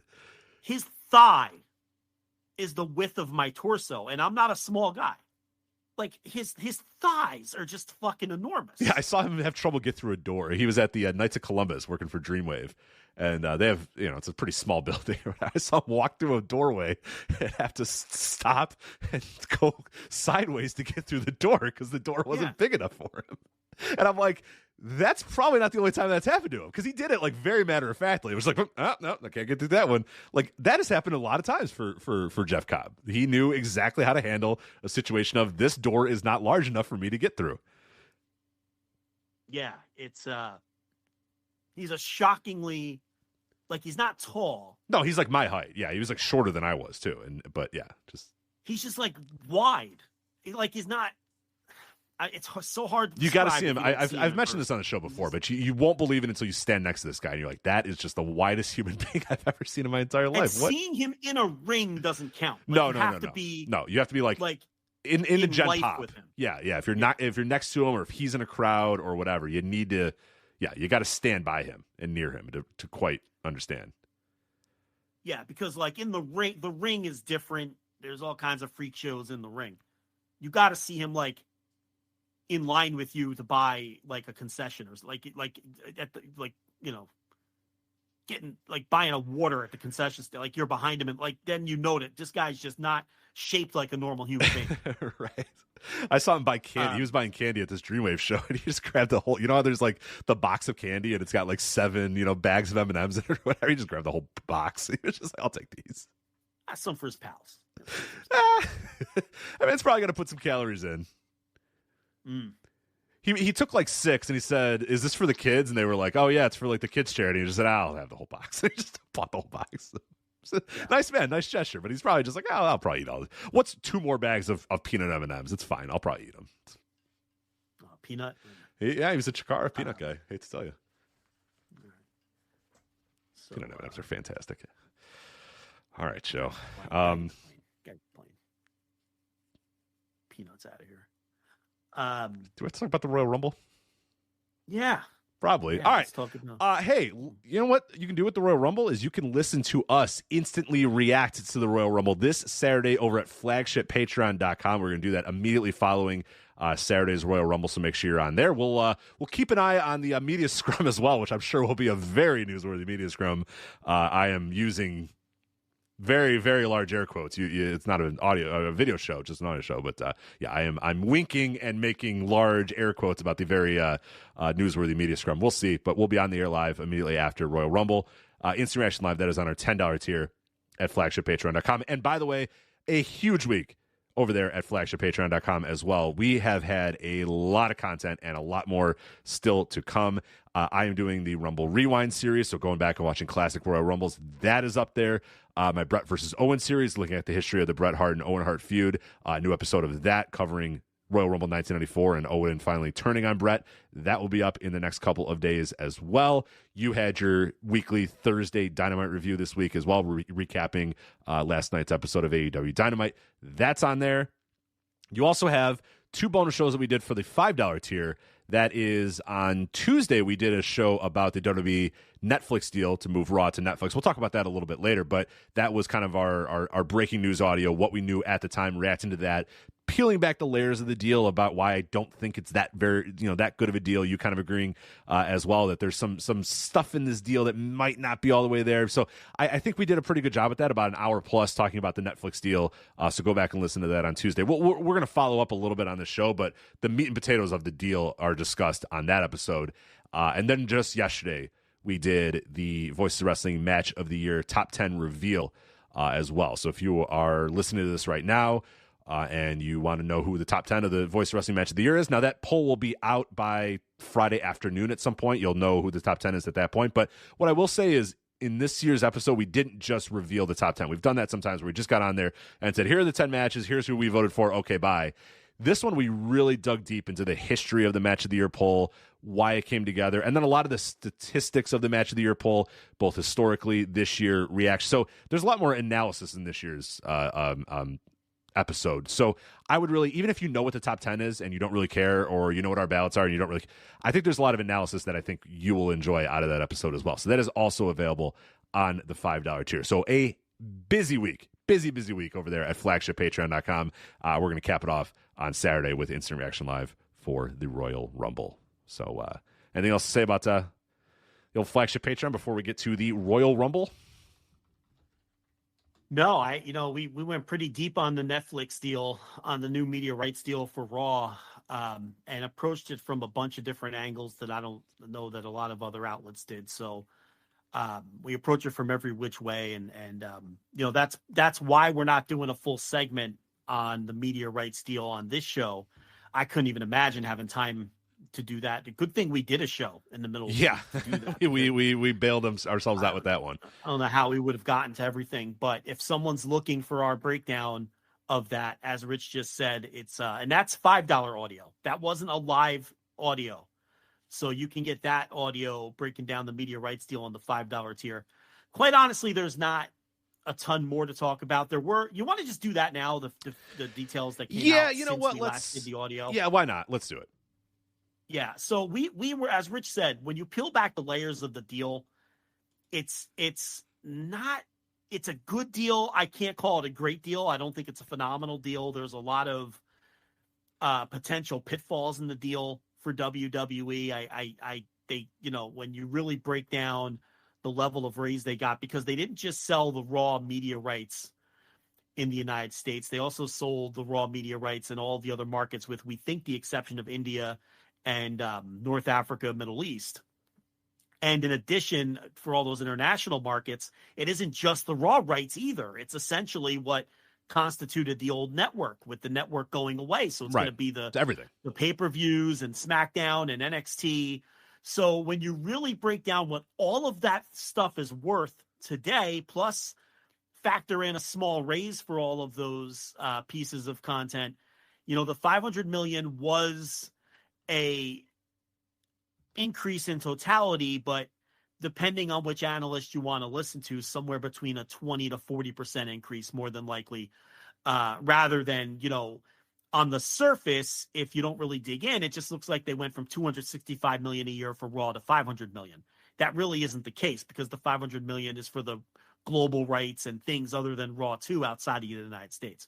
So if you want a detailed breakdown of why the deal is a little deceptive, and why the $5 billion number isn't a real number either, real quote unquote, they might not see $5 billion out of this deal. In fact, there's a good chance they don't see $5 billion out of the deal, but it's being pushed in the media as a 10-year, $5 billion deal.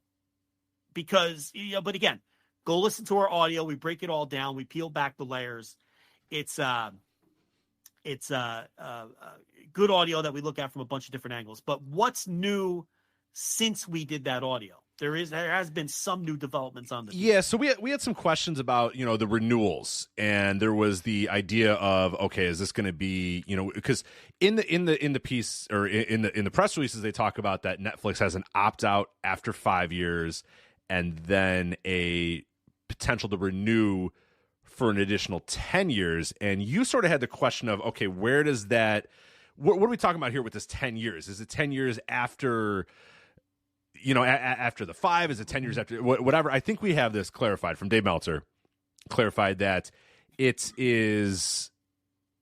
It's 5 if Netflix opts out early. Of course, we know that. So we know that for sure. It's at least 5 years. It's at least 5 years. It's 100% going to be 5 years. But after that 5-year period, Netflix has the ability to opt out of the deal. Now, it's $500 million per year. But after 5 years, Netflix can say, we're good. We're done. Thank you for your time. We're going to move on to something else. 10 is if the standard contract works out. So they might say, you know what? We're going to hang, but we're not going to renew this additionally, but we'll stick around for 10 years. And then there's 20 if they re-up after 10, if that makes sense. So they have 2 options. Technically, yes. Yeah. Oh, well, okay, not 2 options. They have the option to dip out after 5. They have the option to dip out after 5. They have the option to just stick with the 10 that they initially signed, 10. Or they can then opt in to do 20 years. So it's a 5, 10, or 20-year deal. Correct. Right.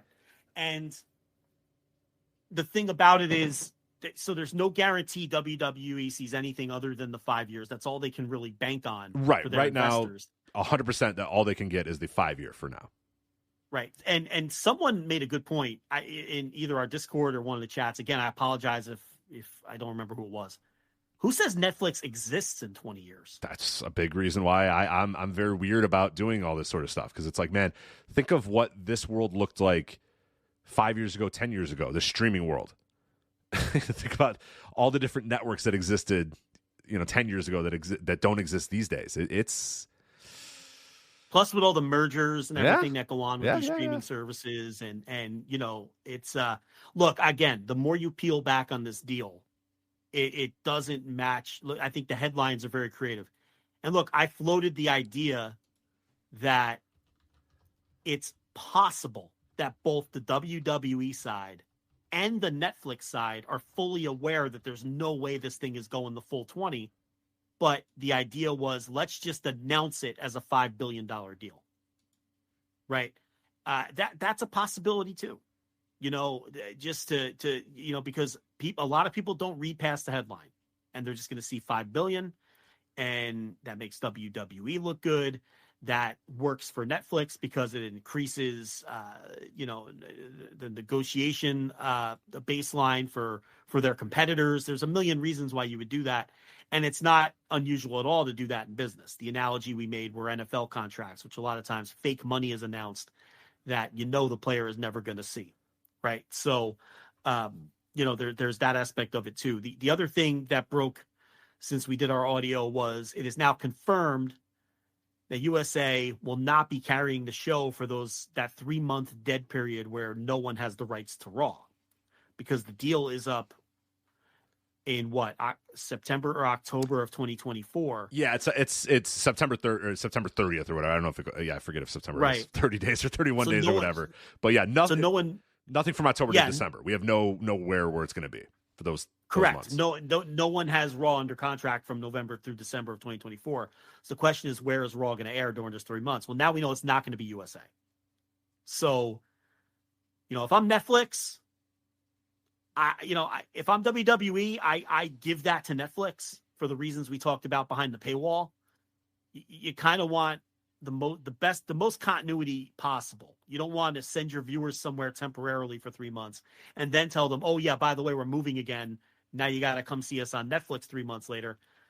Just find a way, even if you have to do it for free, to just go straight seamlessly from USA to Netflix. That's right. You want continuity on either end. You want continuity either, hey, stick with USA for a couple more months and then we're leaving, or hey, now's the time to move over to Netflix. And yeah, if you got to do it for free, do it for free, just to say, and give everybody time to get things together and whatnot. And I think that's probably the best solution, because doing something wild like signing a 3-month deal with insert random channel here or whatever. I mean, I don't even know what with USA saying, no, we're good, we're out.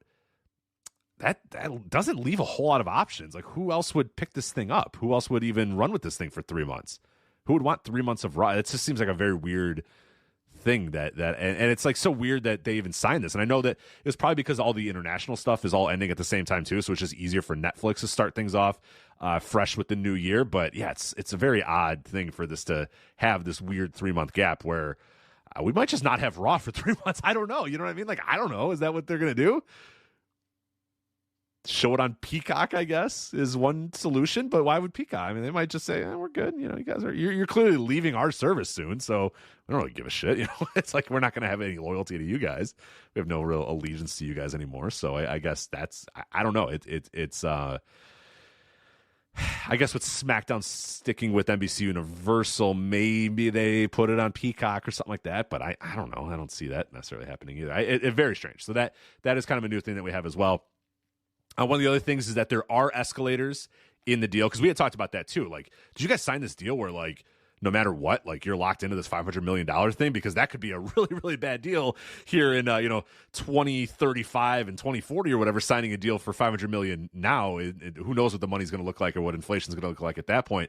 But apparently, if that second 10-year term happens, there are escalators in that to at least, give WWE maybe their proper market value or whatever. But as far as what those escalators are, how much those escalators are, either way, you're not negotiating in a free market system. So I doubt those things are going to be the same as if you were able to kind of say, hey, you should pay us X. And it's like, well, no, we have all the power. We opted in. So, yeah, we have a little escalators built in, but we're not under any obligation to pay you guys, X, Y, and Z or whatever. So I'd be fascinated to see what those escalators entail and just how much money is being involved in there. But maybe it's, percentage of the highest other live sports, who knows what's involved in that. But we do know about the escalators.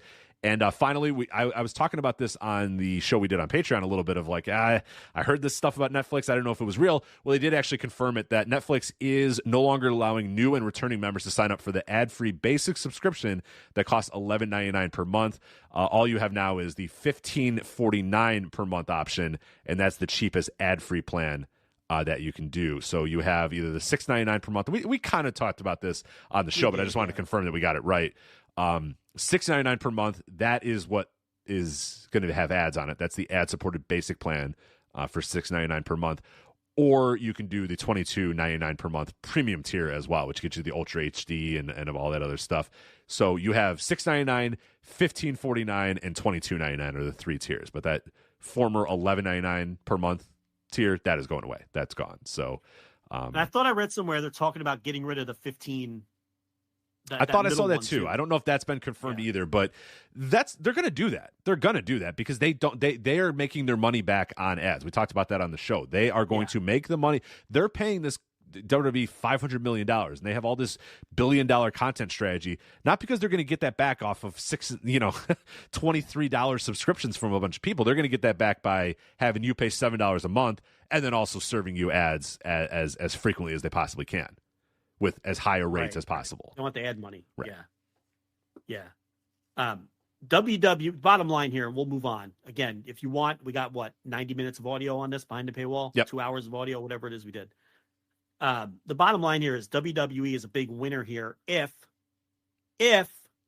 Netflix doesn't opt out after the 5th year and then the media rights bubble finally explodes after that. They'll be big winners in that one and only instance. Because if the media rights bubble finally bursts before the 5 years, Netflix is going to opt out after the 5th year.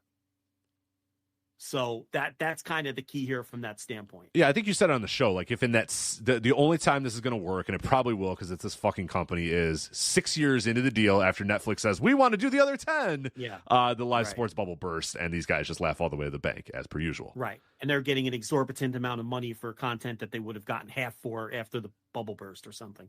That they'll be big winners in that instance. So it's a gamble from that standpoint. Does Nick Khan, maybe he sees that coming?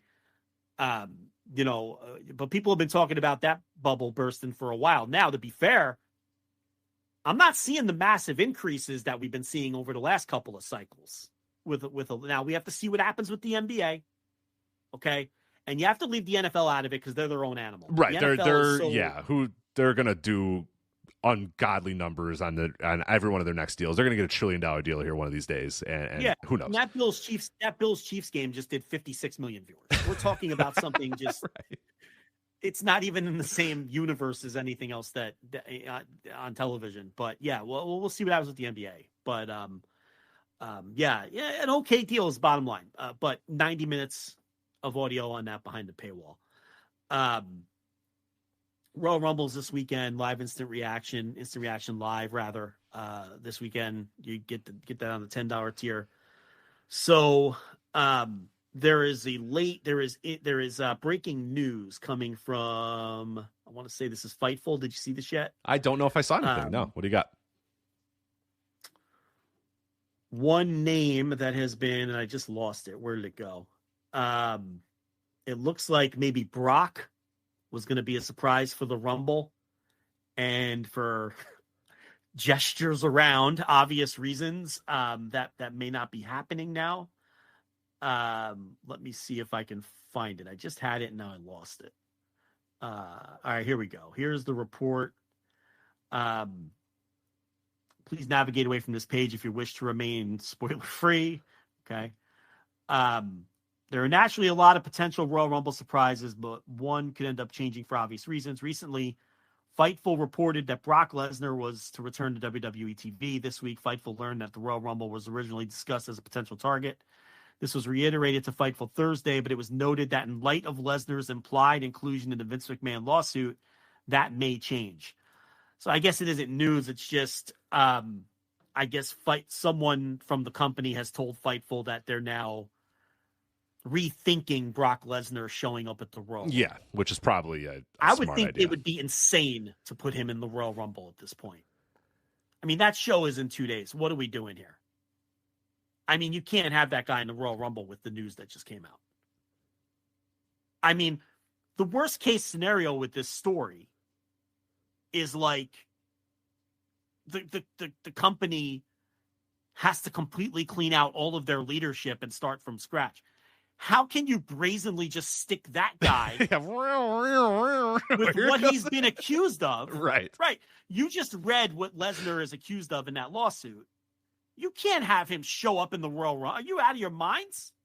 And do well. Yeah. Do well. And beat a lot of people and toss a lot of guys out and get pushed as like a tippy top dude. Yeah, that's I don't think you could do that. I guess we have to get this one out of the way too. This is more just fans talking, but there's rumblings of MJF potentially showing up in the Royal Rumble.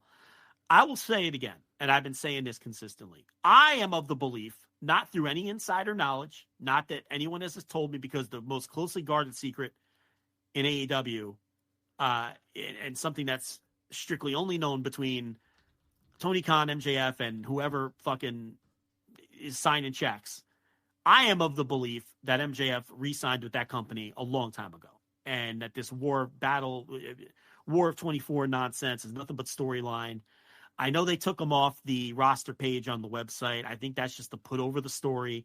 Yeah, Adam Cole go on TV and say MJF is gone forever. He would have never said that if MJF's not coming back to eventually get his revenge on Adam Cole. So I'm not buying it, but I guess we have to address it. Are you putting 0% chance on MJF showing up at the Royal Rumble, or do you think there's an outside shot that none of this was a work and it was a shoot and he's gone? I would really hope that that's not because that would be pretty wild. Putting all this, having this guy as your top dude and doing all these sort of things. And like you said, Cole saying you're never going to see that guy ever again, or that guy's gone forever.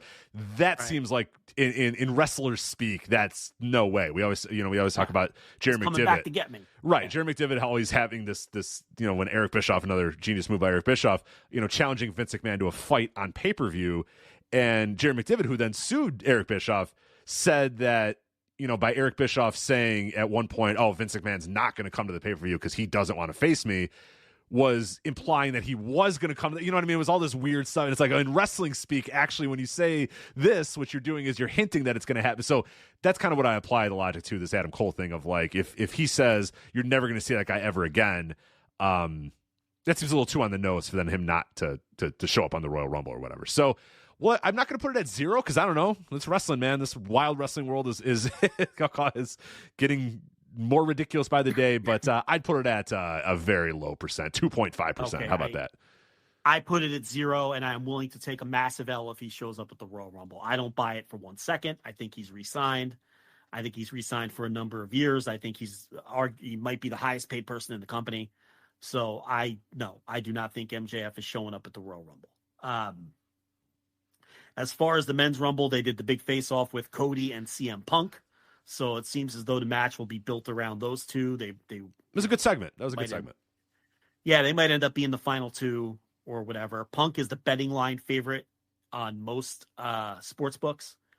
So I guess the question would be, can Seth Rollins be ready in time? What's the latest on Rollins? So I think he's not getting surgery. Obviously, that he said that on Raw. He is not getting surgery. He's going to work through it. But I think he's still probably going to be out a little bit.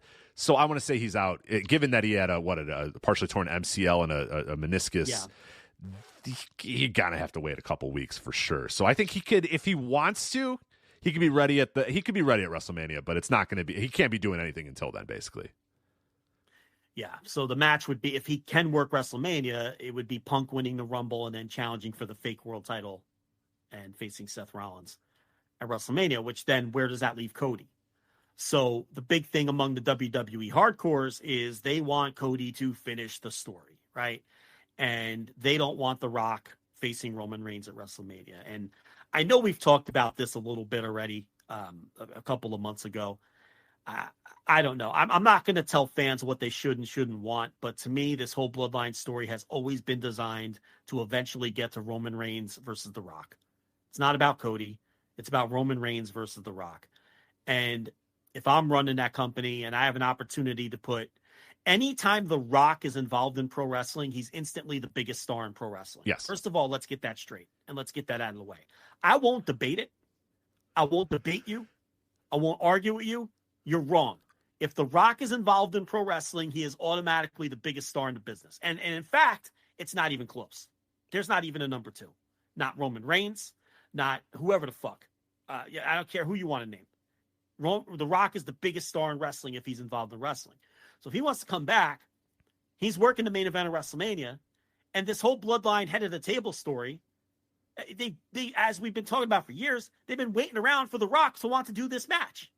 So I'm sorry, but Cody got to get behind. He's behind in line now. You got to get in line, Cody. If this was the year they were going to finish the story, well, it's not the year anymore. Tough shit. Because it's The Rock. Okay? And you're not going to set The Rock aside so you can do this Cody thing that it's not going to happen. It's not realistic. So I don't know. These fans are out of their minds. Now, again, I'm not going to tell them what they shouldn't want to see. That's up to that's up to you as a fan. But this is preposterous. This isn't even a debate.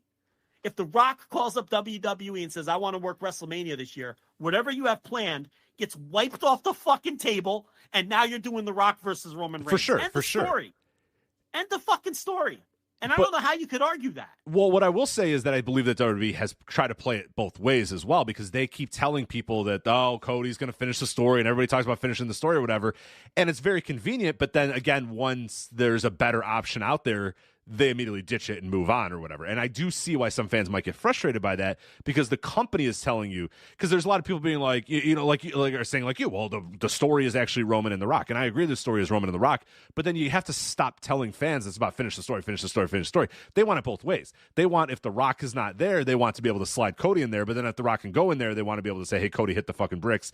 The Rock's here. And I get it. I understand that, but I do understand why fans are maybe a little frustrated, because the company is, and people are too busy throwing roses at this company, but this company is 1 foot in, 1 foot out with Cody, and 1 foot in, 1 foot out with The Rock. And it's like, all right, you guys got to decide what the fuck you're going to do here. And if The Rock signed up, obviously it's got to be The Rock, but hinting and doing this sort of stuff with Cody is only going to make people a little bit more upset. And that's what I'm interested to see what happens in the Royal Rumble here, because I think a lot of people are expecting Cody to win, and he might not. And he might not be at the main event of WrestleMania. And again, if you have The Rock, of course you're going to put The Rock in that spot. And of course, The Rock and Roman Reigns is a way bigger match than The Rock and Cody Rhodes. But I do understand why fans are frustrated, because Triple H and WWE Creative have been very careful to continue to kind of plant the seeds of Cody finishing the story, but then ultimately they have no plans of finishing that story if The Rock is available. You know what I mean? Like it's they're trying to kind of play it both ways. Yeah, I hear you. Look, my opinion should mean little, because I don't care about the Bloodline story and how it ends. Okay, I'm not a fan of it. I'm not interested in it. I don't find the story interesting. But if you're asking me, I would be more interested in The Rock versus Roman Reigns. We already saw Cody versus Roman. Their time to finish that story was last year. They missed the peak on that. Right, I agree. In my view. I that was the time to do it. Solo Sikoa coming out and costing Cody that match, to me, was deflating. As a viewer, as someone who really has no dog in the fight, because I don't really care about the story all that much anyway, they had me with that. I was interested. And then to me, it's like, well, they missed the moment. It has always been building to The Rock and Roman. To me, that's the more intriguing match. It's the more intriguing booking decision, how they work around the idea. Because let's face it, The Rock does not have many wrestling matches left in him. Maybe only one more. So then how do you get around that? Do you have Roman beat him? That's pretty bold. Do you have The Rock beat him? Maybe you can, but then you can't put the title on The Rock. Right, now The Rock is your world champion. Yeah, now what do you do? Or do you do the match and not have it be for the title? Because you don't need the title because it's for the head of the table. Right. Which is something that they've gotten over. They've gotten that over. And here's the thing. The Rock has now publicly talked about head of the table twice, once on their television. You don't think he's getting this match? You're deluded if you don't think he's getting this match. You're just setting yourself up for disappointment. If you're someone who wants Cody to be in the match and you think it's why would The Rock keep making references to being the head of the table if he's not in the match? Of course he's in the match. Now you do have 2 nights to WrestleMania. Could you do both matches? I mean, you could, but I keep seeing people say, "Oh no, you can't do both matches." Well, why not? You just can't. Why can't you do? You can do anything you want. Why can't you do Cody and Roman one night for the title? And then do Roman and The Rock the next night, right? It's 2 different stories. Problem is, you're tripling Roman Reigns' normal output in those 2 nights. So I don't know if he can do back-to-back nights of wrestling after, you know. You just, the first, whichever one he's going to win, you have to do first, obviously. Right? And then you have him lose on the second one. So, if he's beating The Rock, you do that night 1. And then if he's losing to Cody, you do that night 2. But I don't understand this. Like, someone needs to talk me through why you couldn't do both matches. That I don't understand. Why not? You do anything you want. You do what you want. But The Rock wouldn't be referencing head of the table constantly if that's not the plan. No, I mean, Jesus Christ. He was doing the media rounds. He was doing the media rounds on Tuesday, and they asked him, and he, in no uncertain terms said, yeah, get in the ring. He's getting there. I'm surprised he's doing Philly and he didn't do LA, or he doesn't want to do, he didn't do Dallas with the bigger stadiums, because he's all about setting records and bragging about how much money he drew and all this shit. Why is he doing the smaller building? Does he just think that this is the slice of time that he has? I think this is my time. I think he thinks this is the slice, and I think he's probably he's probably at his lowest point that he's been over the last decade or so in terms of stardom. You know what I mean? In terms of movie stardom and sort of in terms of Q rating and that sort of stuff, just because a couple of the movie releases have been kind of bad and people are seeing how plastic his whole thing is, how he's just, I feel like people have kind of seen through The Rock lately and Dwayne Johnson or whatever. So I do think maybe he thinks, okay, this is probably the last opportunity I have, or probably maybe the best opportunity I have to get in there. There was several years where he was the top star in Hollywood, and it's like, there's no reason to get in there and get in the ring and potentially get hurt and do that sort of stuff. Yeah, now he's on the board. He's got rights to The Rock. He's down a little bit in terms of his Q rating and stuff like that. So I could see him maybe saying, you know what, this is probably a decent year to do it. And he might be looking at Father Time and saying, look, if I don't do it now, I'm probably not going to be able to do it. So maybe there's never a right time. Fine, I'll just do it. Or maybe he doesn't do it. Who the fuck knows? But I feel like he is. I feel like there's too much hint, hint, wink, wink, nudge, nudge going on for him to not be doing it. Well, what's interesting about these Royal Rumbles, Joe, not a lot of people to choose predictions for.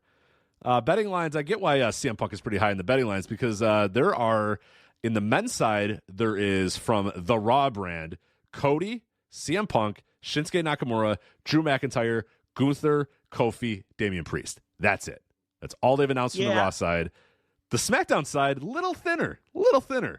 They've announced Bobby Lashley. Yeah, I think that's it. We've had this conversation before. I think the strategy is announce the big stars so people know whether the stars are going to be in it or not, and then leave the other spots open, because over the years it's become this thing where the surprises are part of the draw. So they're never going to tell you 25 people. No, they're good. Those days are gone. They're going to tell you 12 people. Okay, and then that buzzer's going to ring, and fucking, Austin Theory is going to come out, and you're going to be like, who cares? And you're just going to wait. Just, Oh, another mid. Yeah, here comes another mid Carter. Their music that you don't know who anyone's music is. It's like no one knows. 5, 4, 3, 2, 1. You're like, who the fuck is this? You're like, Austin Theory. All right, I didn't know what Austin Theory's music is. Great, now I do. I guess oh, it's Madcap Moss. Of course. How did I not know it was Madcap? Everyone's song is the same. You have no idea who anyone's song. You know the Stars songs, but 95% of that roster, the buzzer's going to sound, and you're going to hear this weird rock riff and have no fucking idea who it is, and then it's going to come up, and you're like, oh, it's Butch. Okay, that's Butch. You're waiting around for the 2 or 3 surprises that are stars. You're going to get your NXT guy that they're going to, surprise you with, and maybe like a return. Someone from another era. No, I know we're trying to avoid controversies right now, but they didn't avoid controversies on Monday when they announced that Hulk Hogan is completely back in the fold in WWE, getting a Mattel line and helping them promote their new 2K game. So I guess that's water under the bridge, all the other Hulk Hogan stuff. We're in Tampa Bay for this here Royal Rumble. Do you think the Hulkster's coming out? Yeah. I do too. It's Tampa. I mean, those people people in the fold. And those people that are like, I might never watch WWE anymore after this Vince McMahon stuff will be bowing to Hulk Hogan. You know what I mean? You think the Hulkster will? You think there's a chance he'd take a bump over that top rope and enter the Royal Rumble? I don't know. Is he capable of taking a bump over? Yeah, I don't know if he's. He might have to Iron Sheik this thing and not. I don't know if he's capable of politic his way into winning. Right? He might Mil Mascaris this no yob and say, I don't know. Yeah, what he might do is something will happen and he'll like climb over the top rope on his own power or something like that. And I don't even know if he could do that. Can he get his hips up that high? Well, that rule changes depending on what they feel like. Yes, it being that year. So I don't even know, because that's what Mil Mascaris did. He did a dive to the outside on his own, but they said he was out. But then we've seen Randy Savage did that to attack Jake Roberts, and they were like, he can come back in the ring. Come on. Right. And who was the person who ran away from Jake the Snake? Andre? Was he eliminated when that happened? Yes, Andre jumped over the top to get away from the snake, and then, they were like, oh, shit. He was out? I think Andre was out that year. Yeah, they switch. They switch a lot. It's whatever suits the, what they're trying to do. But, no, I'm sure they'll trot Hogan out there. He's not going to be in the match, obviously. I don't know. Well, speaking of people who I'm not sure if they could take a bump over the top rope, it's Bayley is the favorite on the women's side. Oh, she's just a mess. Are they sure about that one? I'm not sure if It's Bayley could do that. She's the favorite. She might be the Iron Sheik. She might be Sheiky Baby. She might not be able to take a bump on her legs anymore. So the old Aunt Pam from Shake Them Ropes is the favorite here. Huh. Yeah, I don't know.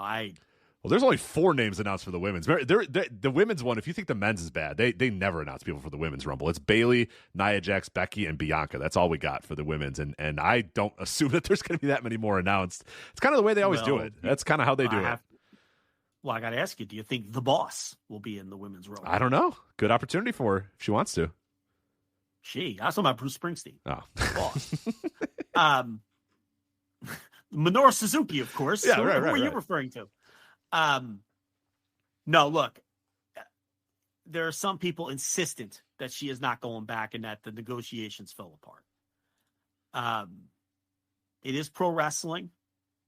So you gotta leave the door open for this sort of thing being a work. But Sean Ross Sapp at least is very confident that it's not going to happen.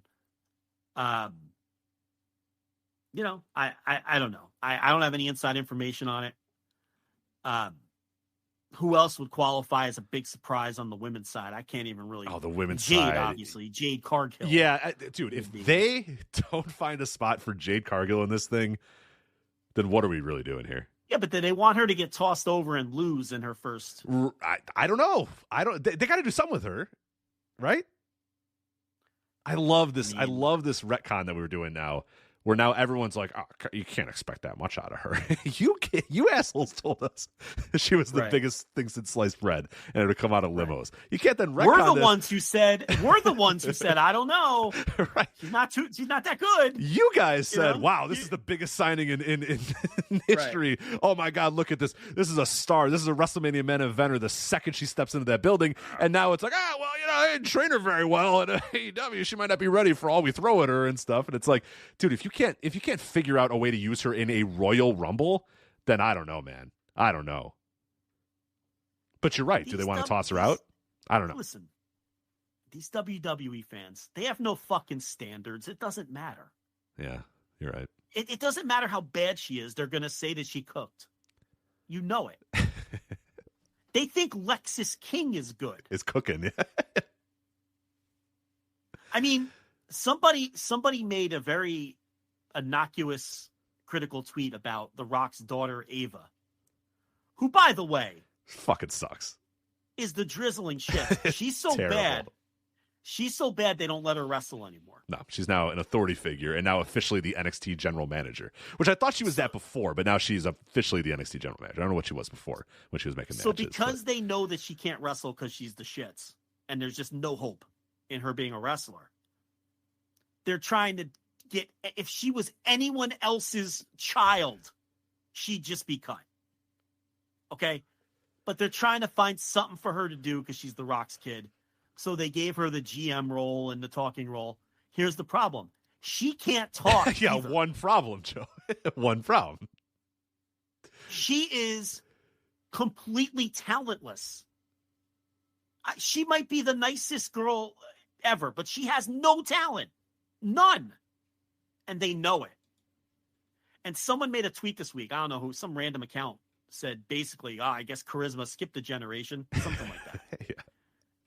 And which is, I mean, very true. Obvious. Very true. And very obvious to anybody who watches NXT for even 2 minutes. That person got destroyed. How dare you criticize a 22-year-old trying their best? It's like this person got told that she's 22 about 150 times in the quote tweets. She's on national television. And don't come at me with the developmental brand bullshit. This show's on USA, and it's going to be on network TV. Right, it gets paid a lot of money to be on those channels. Right. She is open to criticism. This idea that you can't criticize people because they're in NXT, or you can't criticize people because they're 22, is bullshit. Because I can name you 100 wrestlers, if you gave me the time, that were great by the age of 22. It is no excuse. She's been in the PC for years. And they know she stinks, which is why they don't let her wrestle anymore. This is the clearest case of nepotism in the history of a business that has been built on nepotism. Yes. And this is the clearest case ever. I mean, she is Mike Von Erich. She's awful. I won't go as far as Chris Von Erich, but she is Mike Von Erich bad. Actually, Chris isn't even, she's not that far off from Chris.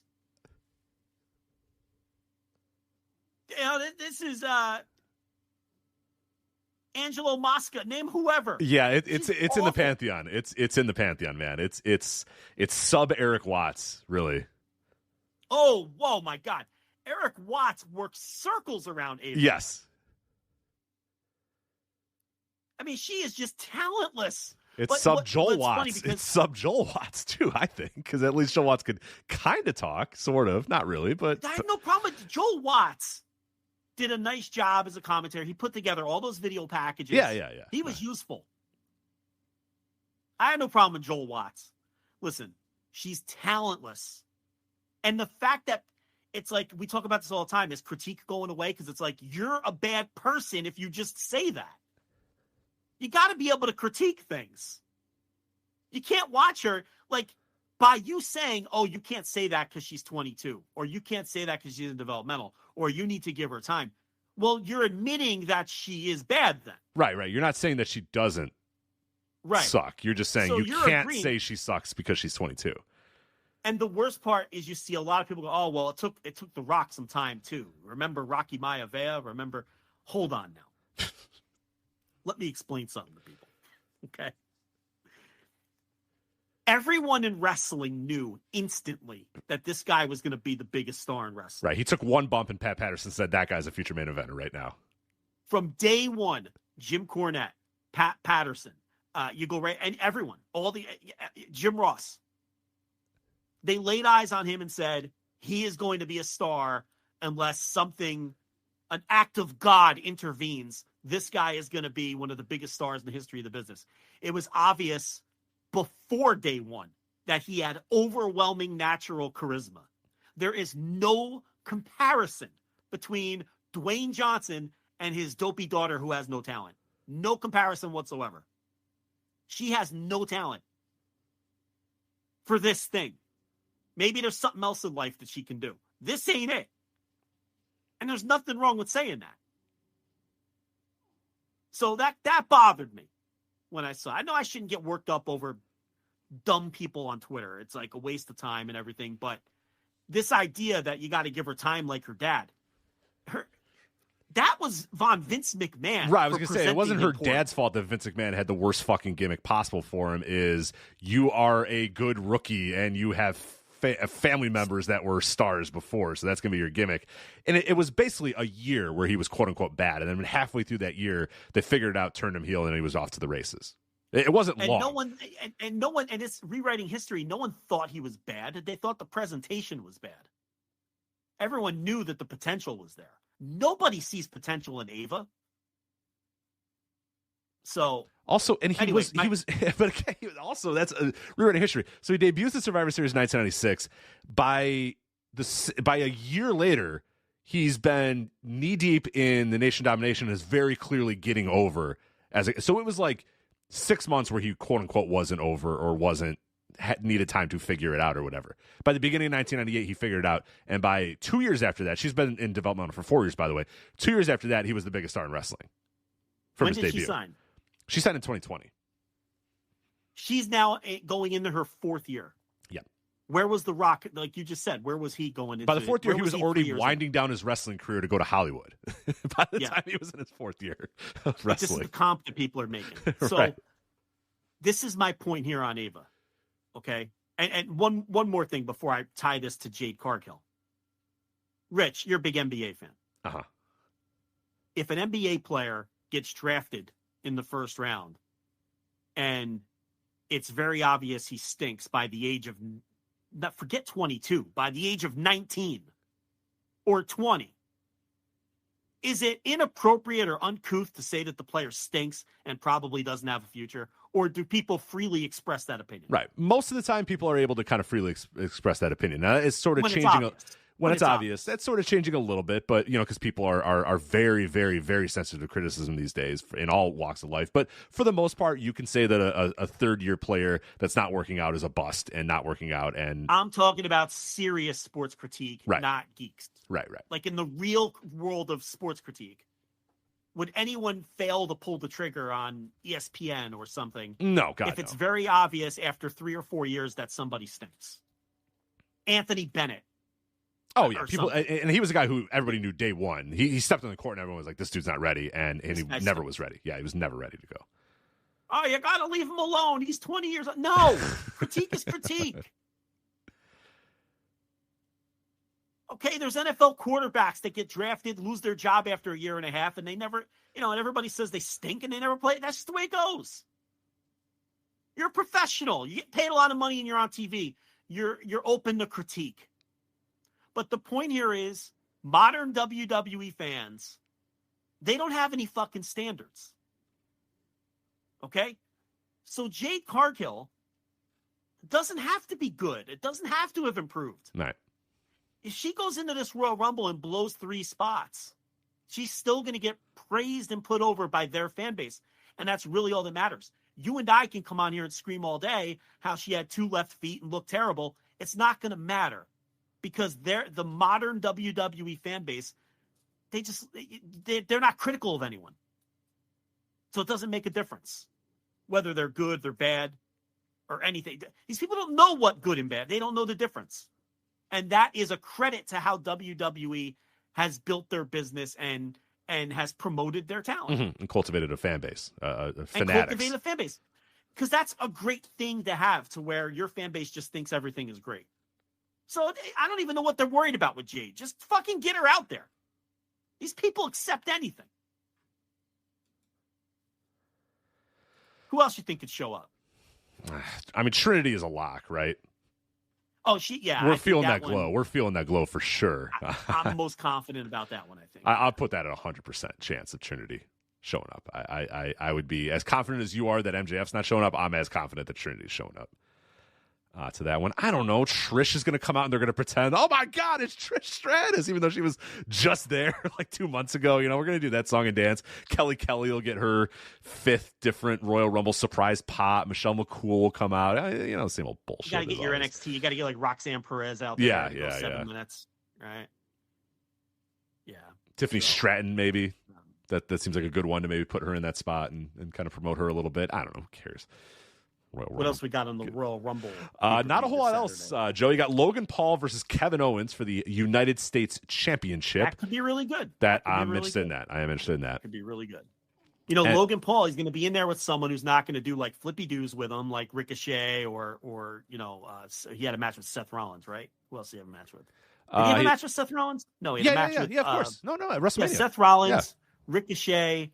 He's been in there with people who are going to, be willing to work his thing. Kevin Owens is going to want to have a physical match. So that'll be, look, I'm looking forward to it. I think that's an interesting match. No, Logan Paul is one of the few guys in this company that I still actually look forward to watching, with how weird as that is. And then a fatal 4-way for the undisputed WWE Universal title, Joe. Roman Reigns versus Randy Orton versus AJ Styles versus LA Knight. You think Roman's going to drop the title here, Joe, at Royal Rumble? No. You think LA Knight could pin? They're going to tell you this a lot, I'm sure. LA Knight could pin AJ Styles, and Roman Reigns could not even be pinned and lose his undisputed WWE Universal Championship. I'm rooting for that. That would be a funny way to end all of it. Right? LA Knight pins AJ Styles and it's over. Or AJ Styles pins LA Knight and it's just like, oh, all right. There's the end of your fucking story. AJ Styles pins LA Knight. Finish this story. And, fuck you. Yeah. Finish that jerk off. Yeah. Right. AJ Styles, not even the Styles Clash. He just does the fucking phenomenal forearm or whatever to LA Knight. And it's like, because Roman, so what happens is Roman spears Randy through the barricade. The crowd goes, oh my God, holy shit. And Michael Cole goes, what did we just see? You know what I mean? As they're lying on the ground. And then AJ Styles does the phenomenal forearm to LA Knight. 1, 2, 3. Your new undisputed Universal Champion. AJ Styles. He'll bust out the calf cutter from his New Japan days and submit LA Knights in the center of the ring, much to everyone's confusion. Maybe Yujiro will come out and help him too. Maybe Okada's not the only guy. Maybe not the only guy leaving New Japan this month. Huge in a hoodie comes out. And gives him the Miami Pimps or whatever it's called. Tokyo Pimps. No, the Miami Shine. What does he call that shit? Yujiro? Yeah, I don't know. I think Andrew Rich is listening, so he'll let us know in the Note of chat room. But he has like 4 finishers, but he never wins. So it's like you forget what they are. I think you're thinking of something with the Miami. It's Miami something. Miami. Yeah, I don't know what it is. I don't remember which one it is, but what else we got on this Royal Rumble show? That's it, Joe.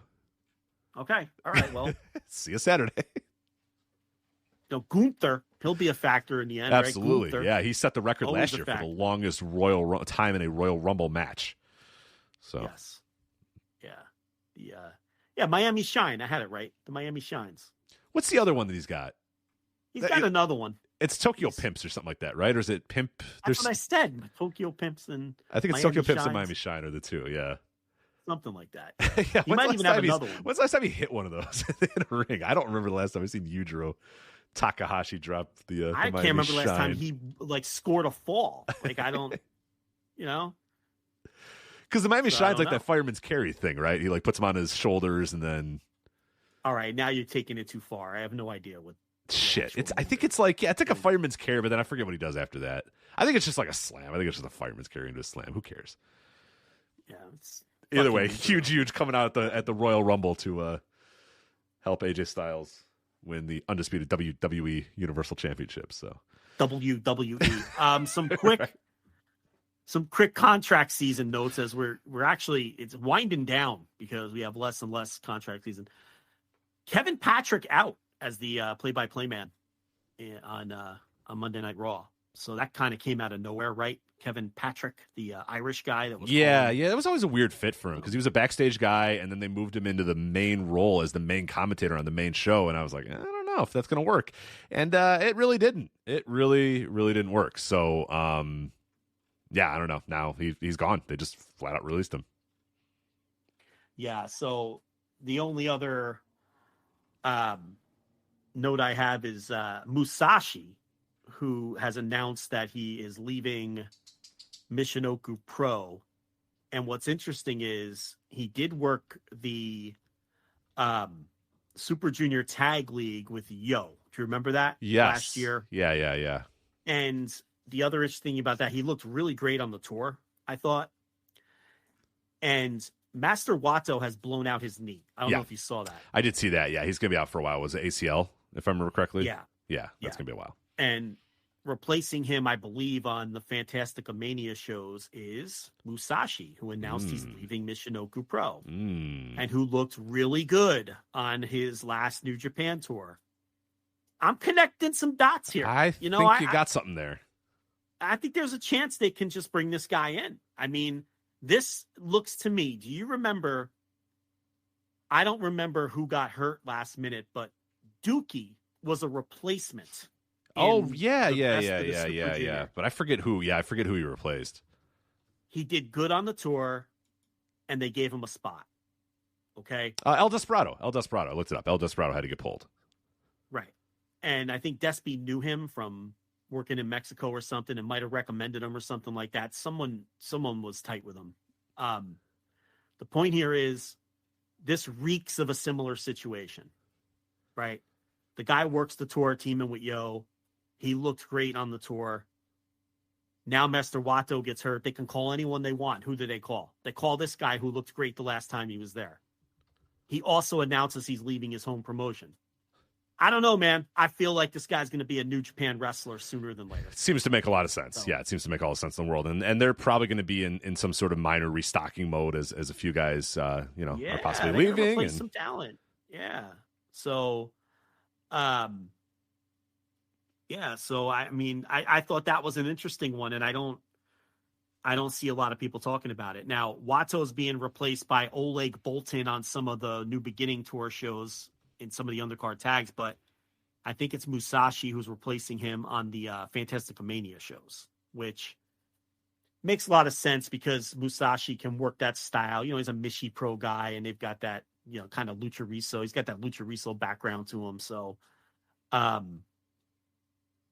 think if that does happen, that'll be a nice little pickup for New Japan. So we keep an eye on that. That's all I got, though. I think contract season, this might be the last update. I think it's starting Camille, to wind down. We're still wondering about Camille. I know still waiting on that. Still waiting on Sasha and Okada. Right. Big names. The one thing about Camille, though, is I know that it was mentioned that she was pretty much a lock to go to WWE, but then I think she was backstage at AEW last week or something. So I don't know if that's just kicking the tires or whatever, but she's a potential person you could have at the Royal Rumble. But I don't know if she's a big enough person to debut at the Royal Rumble or enough people in Tampa are going to know who Camille is. I don't know if that's the right spot to debut her. I think there's probably better spots if you're going to sign her and do stuff with her. I don't know if you say, oh my God, that's new WWE signing Camille. Like, I guess you could. I mean, that's not there's nothing you can't.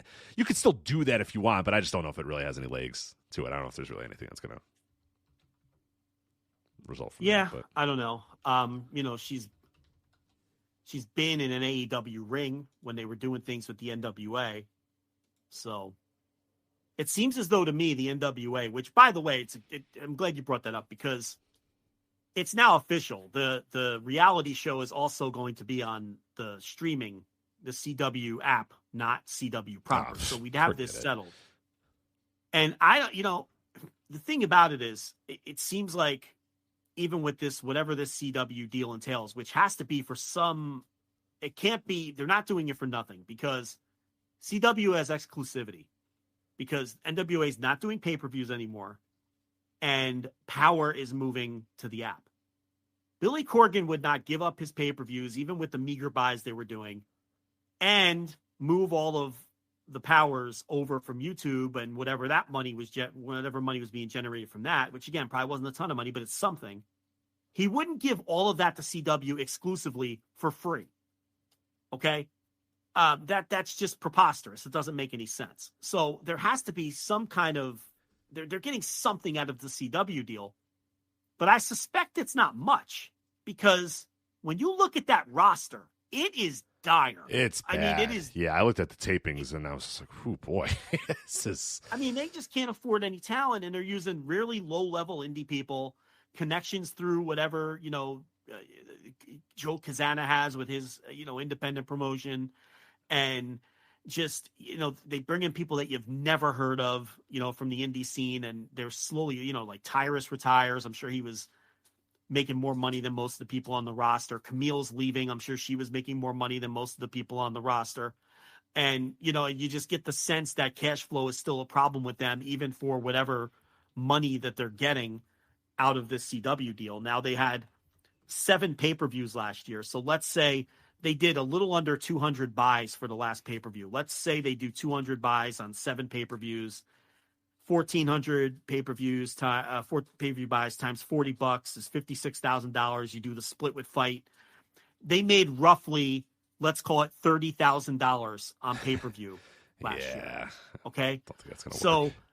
Now to give that up, that's almost nothing. So to give that up, plus give up whatever they're generating on YouTube, what would a YouTube video that does? Let's see what their last Power did on YouTube. NWA. We can estimate at least. I don't know. Let's call it. They did 40,000 views. Yeah, what do you think I YouTube think video it's a pays couple for $100. I think it's a couple $100. I mean, that's probably in the ballpark.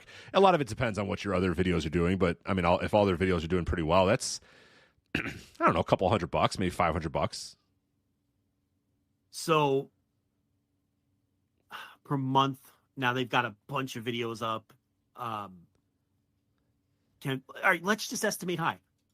Let's say they're doing 10,000 a month on YouTube. Yeah, probably that's a high. very high estimate Okay, for sure. but yes. Well, how much then? What, 5,000? Yeah, maybe 5,000. I'd probably put it at. That's 60,000 a year plus the 30,000 a year for the pay-per-view. So let's say they were generating about $90,000 a year via YouTube and pay-per-view. Let's call it an even 100,000 with ticket sales. CW probably could have purchased.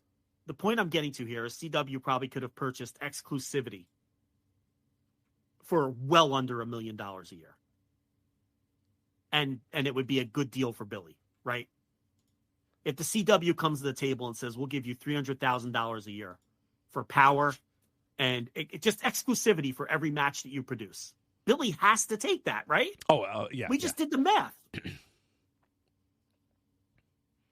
And how far does that 300,000 go?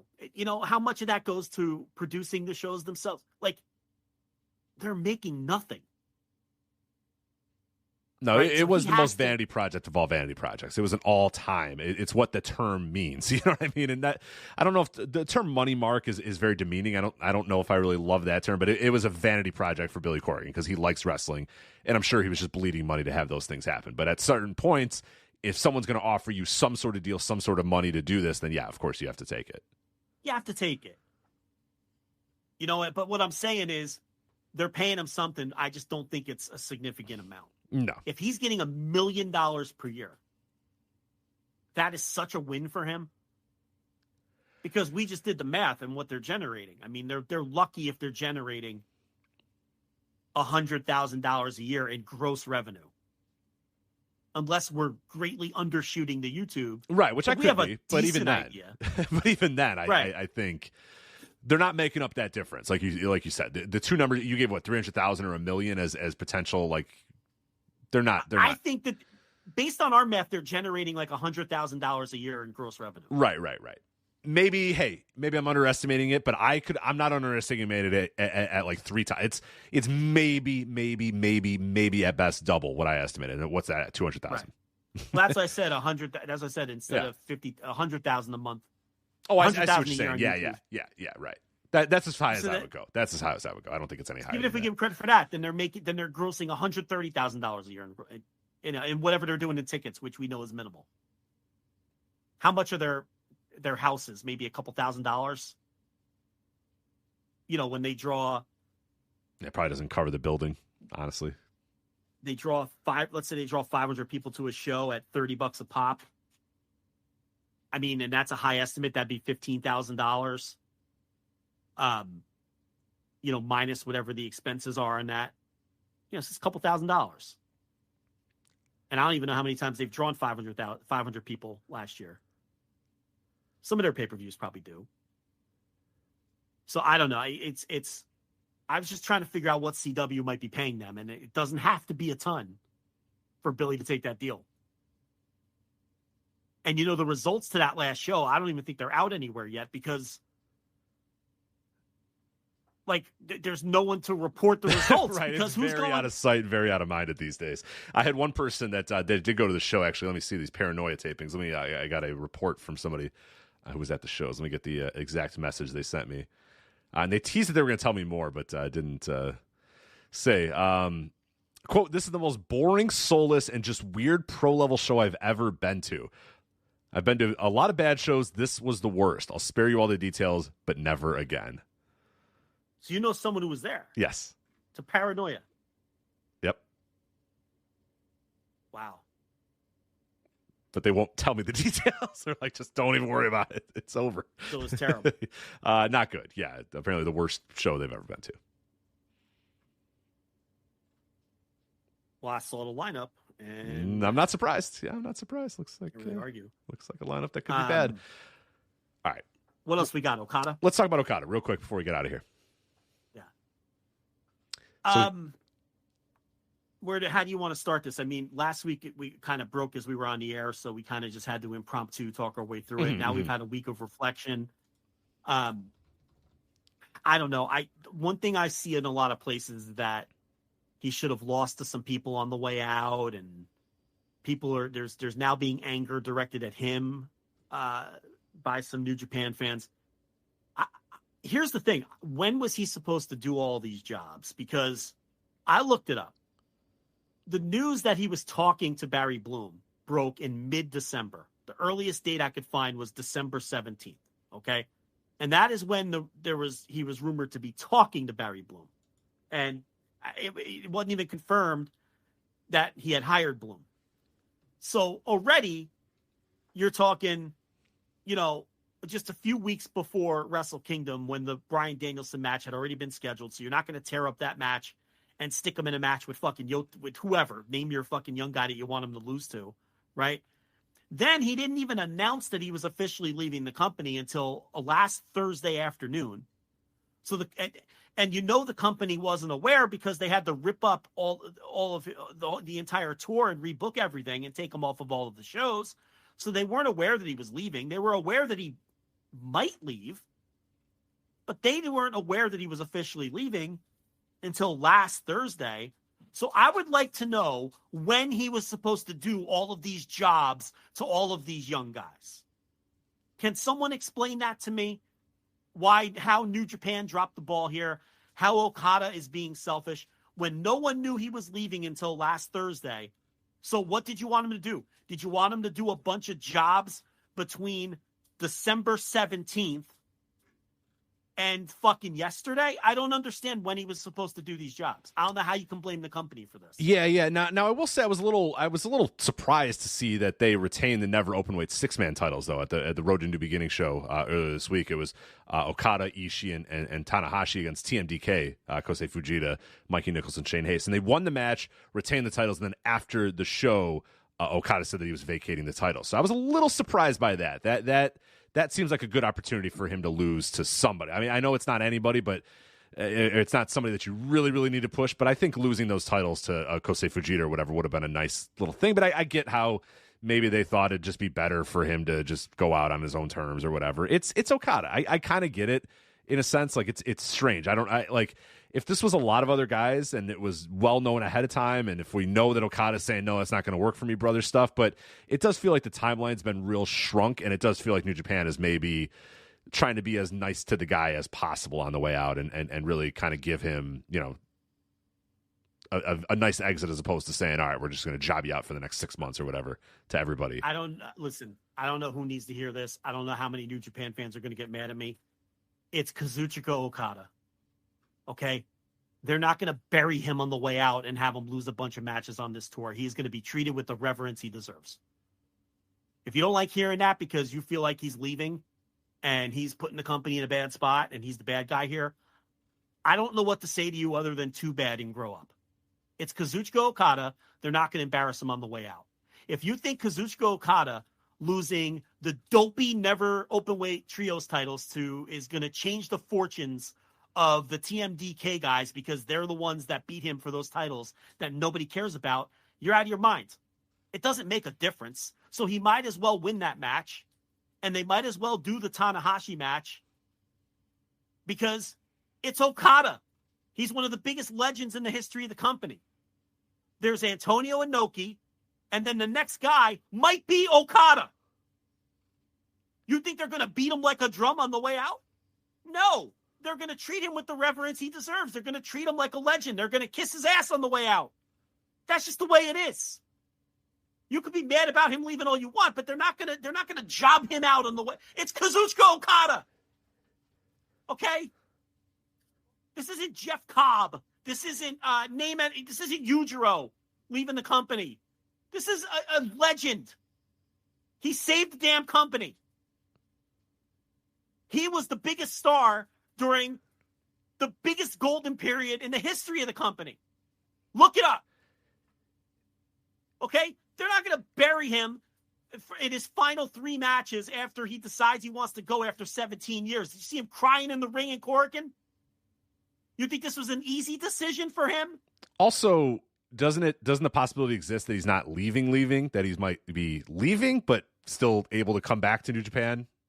You know, presuming that maybe he is signing with all, AEW and the ability to come and main event Wrestle Kingdoms and main event big time. So like, that might exist too. And that might be a big reason why they don't want to job him on the way out and just have him lose a bunch. He might go to WWE. I don't know. But even if that's the case and he never comes back, they're not jobbing this guy out. They're not going to disrespect him like that.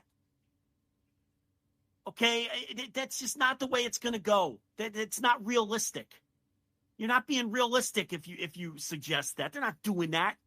You think they're going to tear up the tour and then put him in there with fucking Yuya Uemura one night and beat him? Right, and a trial series where he just loses to all the next guys. Yeah. and have him lose and then have Oleg Boltin take him out. No. He's one of the biggest legends in the history of the company. You can argue he's number 2 behind Inoki. You might not win the argument, but you could argue that.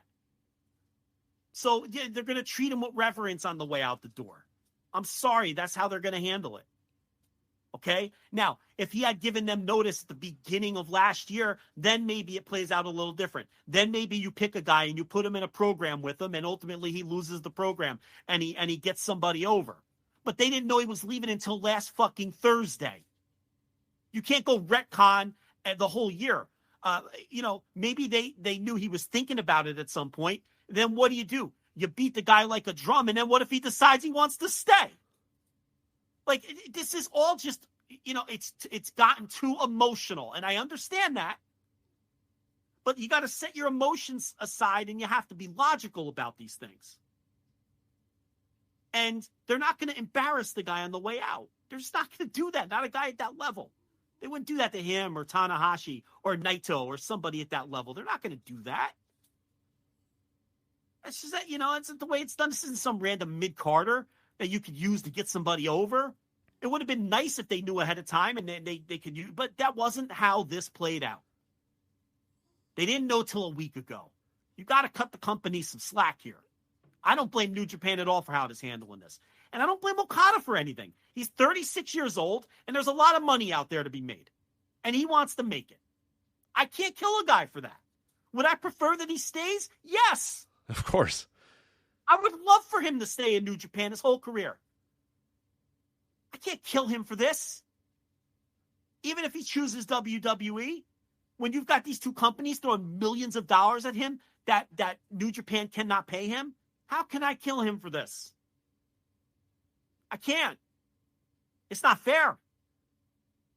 So, I don't know. I from that standpoint, I think people are being, I get it, but I think people are being a little too emotional about it. And I just don't understand when and where he was supposed to allegedly do all these jobs. When and where? Tell me. Well, I think a lot of the perception is that he's ditching these guys and that they're pissed off about it or whatever. But maybe that's not. I mean, maybe this booking is showing us that that's not at all the perception. Maybe the perception is that they're, happy he's moving on to new opportunities, happy he's finding something new to do. Like, happy that they got him for the last decade and he saved the.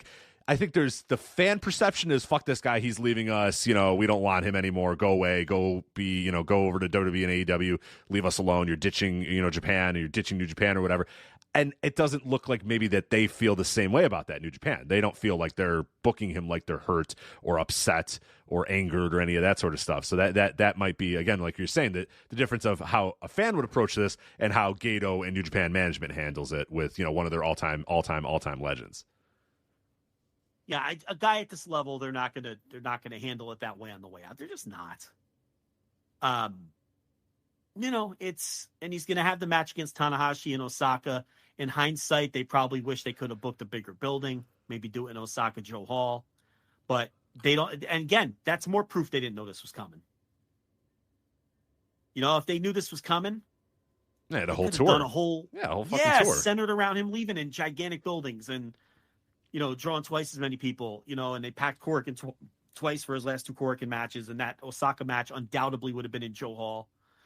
But it's and then whatever it is, they haven't even announced what he's doing on the Sapporo shows. So we'll see what he's doing there. But and then he'll be wrapping up, and as he noted, his contract's up on the 31st, so. He even said in his promo he'll be working those February shows as a freelancer, and then we see what decision he makes. I don't know what he's going to do. I don't think anybody really has a good handle on what he's going to do. He might know what he's going to do, and he might be playing the other side, right? Like he might know ultimately where he wants to be and where he's going to be. Like Will Ospreay, I think. Yeah, you got to talk to both.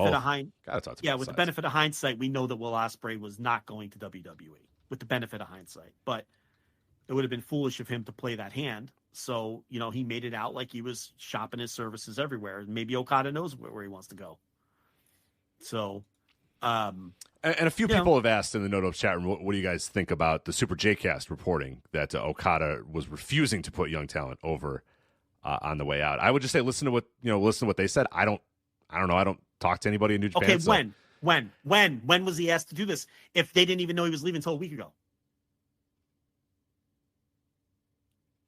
That's my question. They didn't know he was leaving until a week ago. So when allegedly was he supposed to put all these people over? Were you going to tear up the Wrestle Kingdom match with Danielson and get him in there with a young guy? When that match was already booked and planned, obviously over the course of many months because they had a match at Forbidden Door to set it up and everything else. So it wasn't going to be at Wrestle Kingdom. So where was it going to be? Maybe those guys heard that. Maybe somebody told them that. I would love to know when these matches were supposed to be. I think a lot of it wasn't like officially on record, we're reporting this, but just that people they talked to said that that's what was going on. But were they working? Were they just kind of wink, wink, nudge, nudging or whatever? So just speculation about it or whatever. But that's, people said, are you guys going to talk about that? But that's the Super JK. You can listen to that on the Voice of Wrestling Podcast Network. As well. So if you want to go that. And we also have a clip on YouTube that has the segment with Joel and Damon talking about Okada and putting people over on the way out or whatever. So if you're interested in hearing more about that or maybe an alternative perspective on it, that is available there on YouTube as well. So yeah, well, I mean, I just would like to know what the timeline would have been on that then. Because the timeline just doesn't lend itself to doing a bunch of jobs to guys on the way out. So, that now, did Okada know before Thursday that he was leaving? And but you'd have to explain to me what his motivations would be to dick around with the company and fuck with them and not tell them until last week then. Like, what would be the motive for that? I don't understand what he gains by not informing the company until last week that he's leaving if he knew in his heart that he wanted to leave back in whenever the fuck. Well, then I'm open to that, but you have to explain to me what he gains and what his motives would be for holding off on telling them that he's leaving.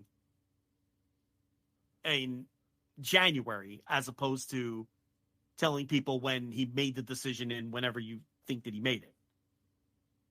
So, I don't know. I just, again, if someone wants to debate me on then tell me when he was supposed to do these jobs. The answer would only be on this tour.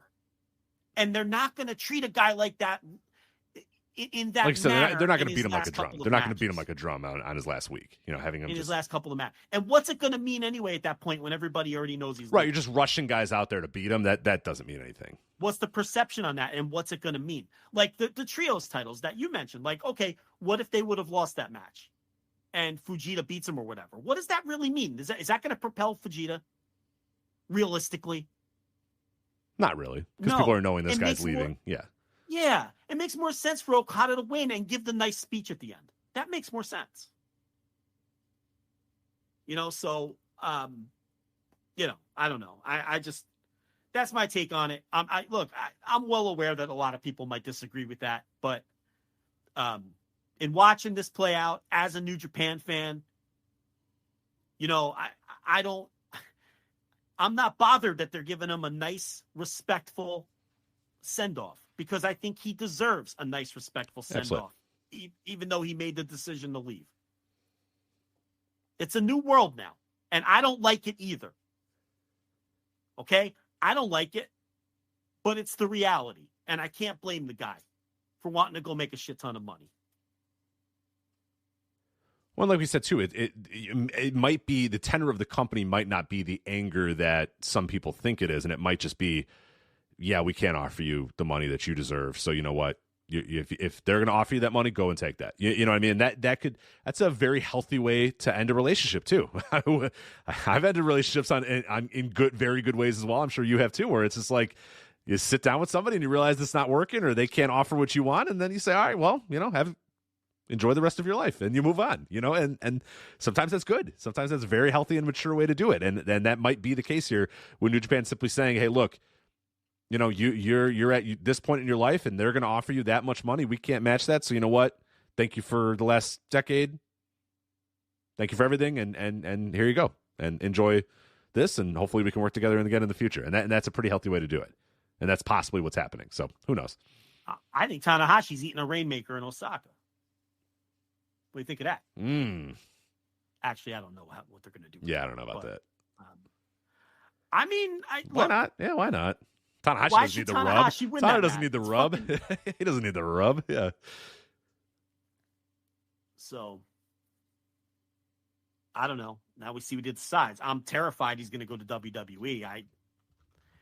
I would have morbid curiosity on how they introduce him and roll him out. And then, like everybody else that goes there, I would quickly lose interest in anything that he does after that. Because I just, I don't care about that company. So.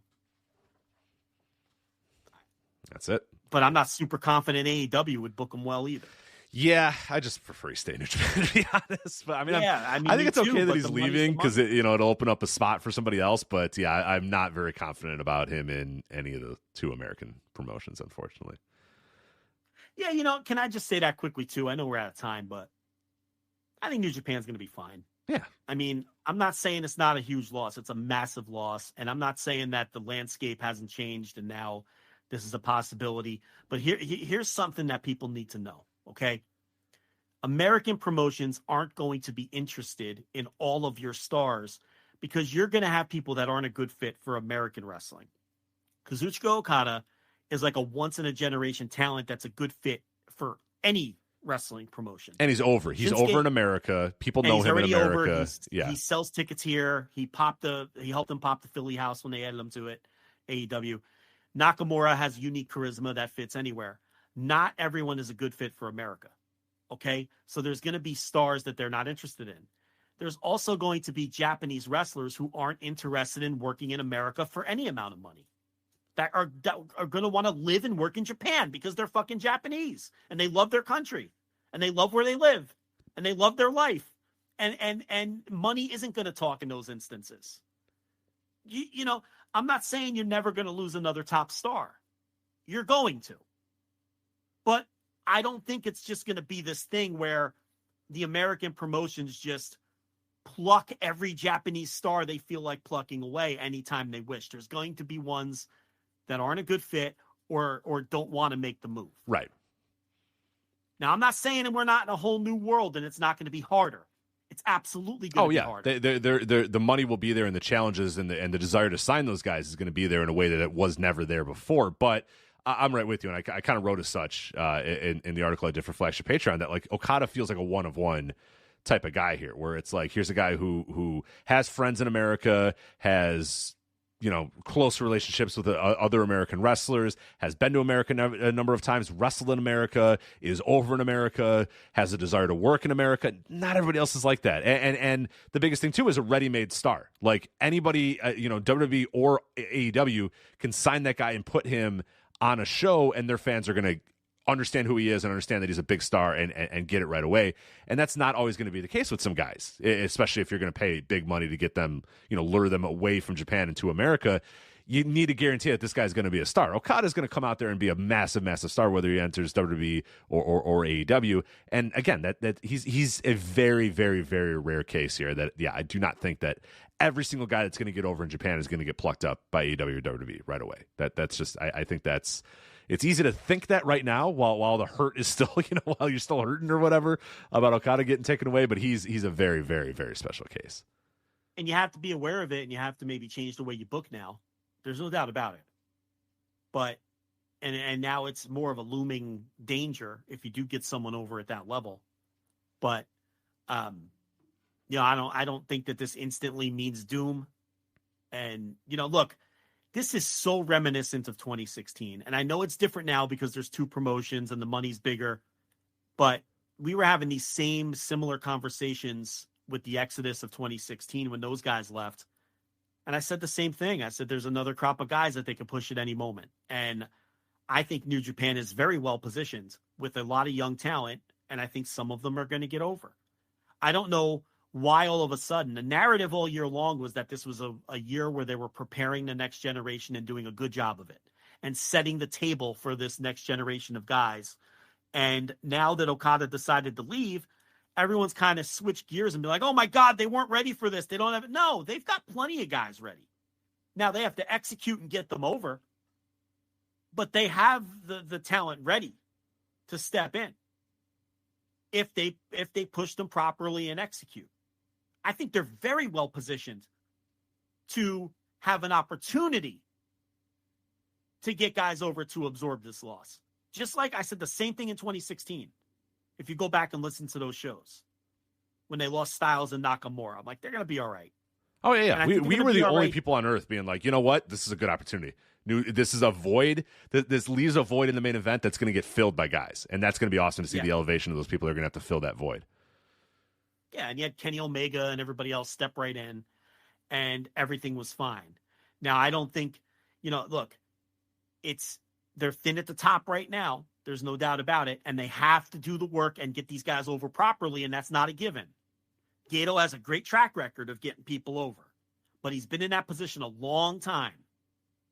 And not many bookers have been in the position historically, there's not many bookers who have been in the position that long.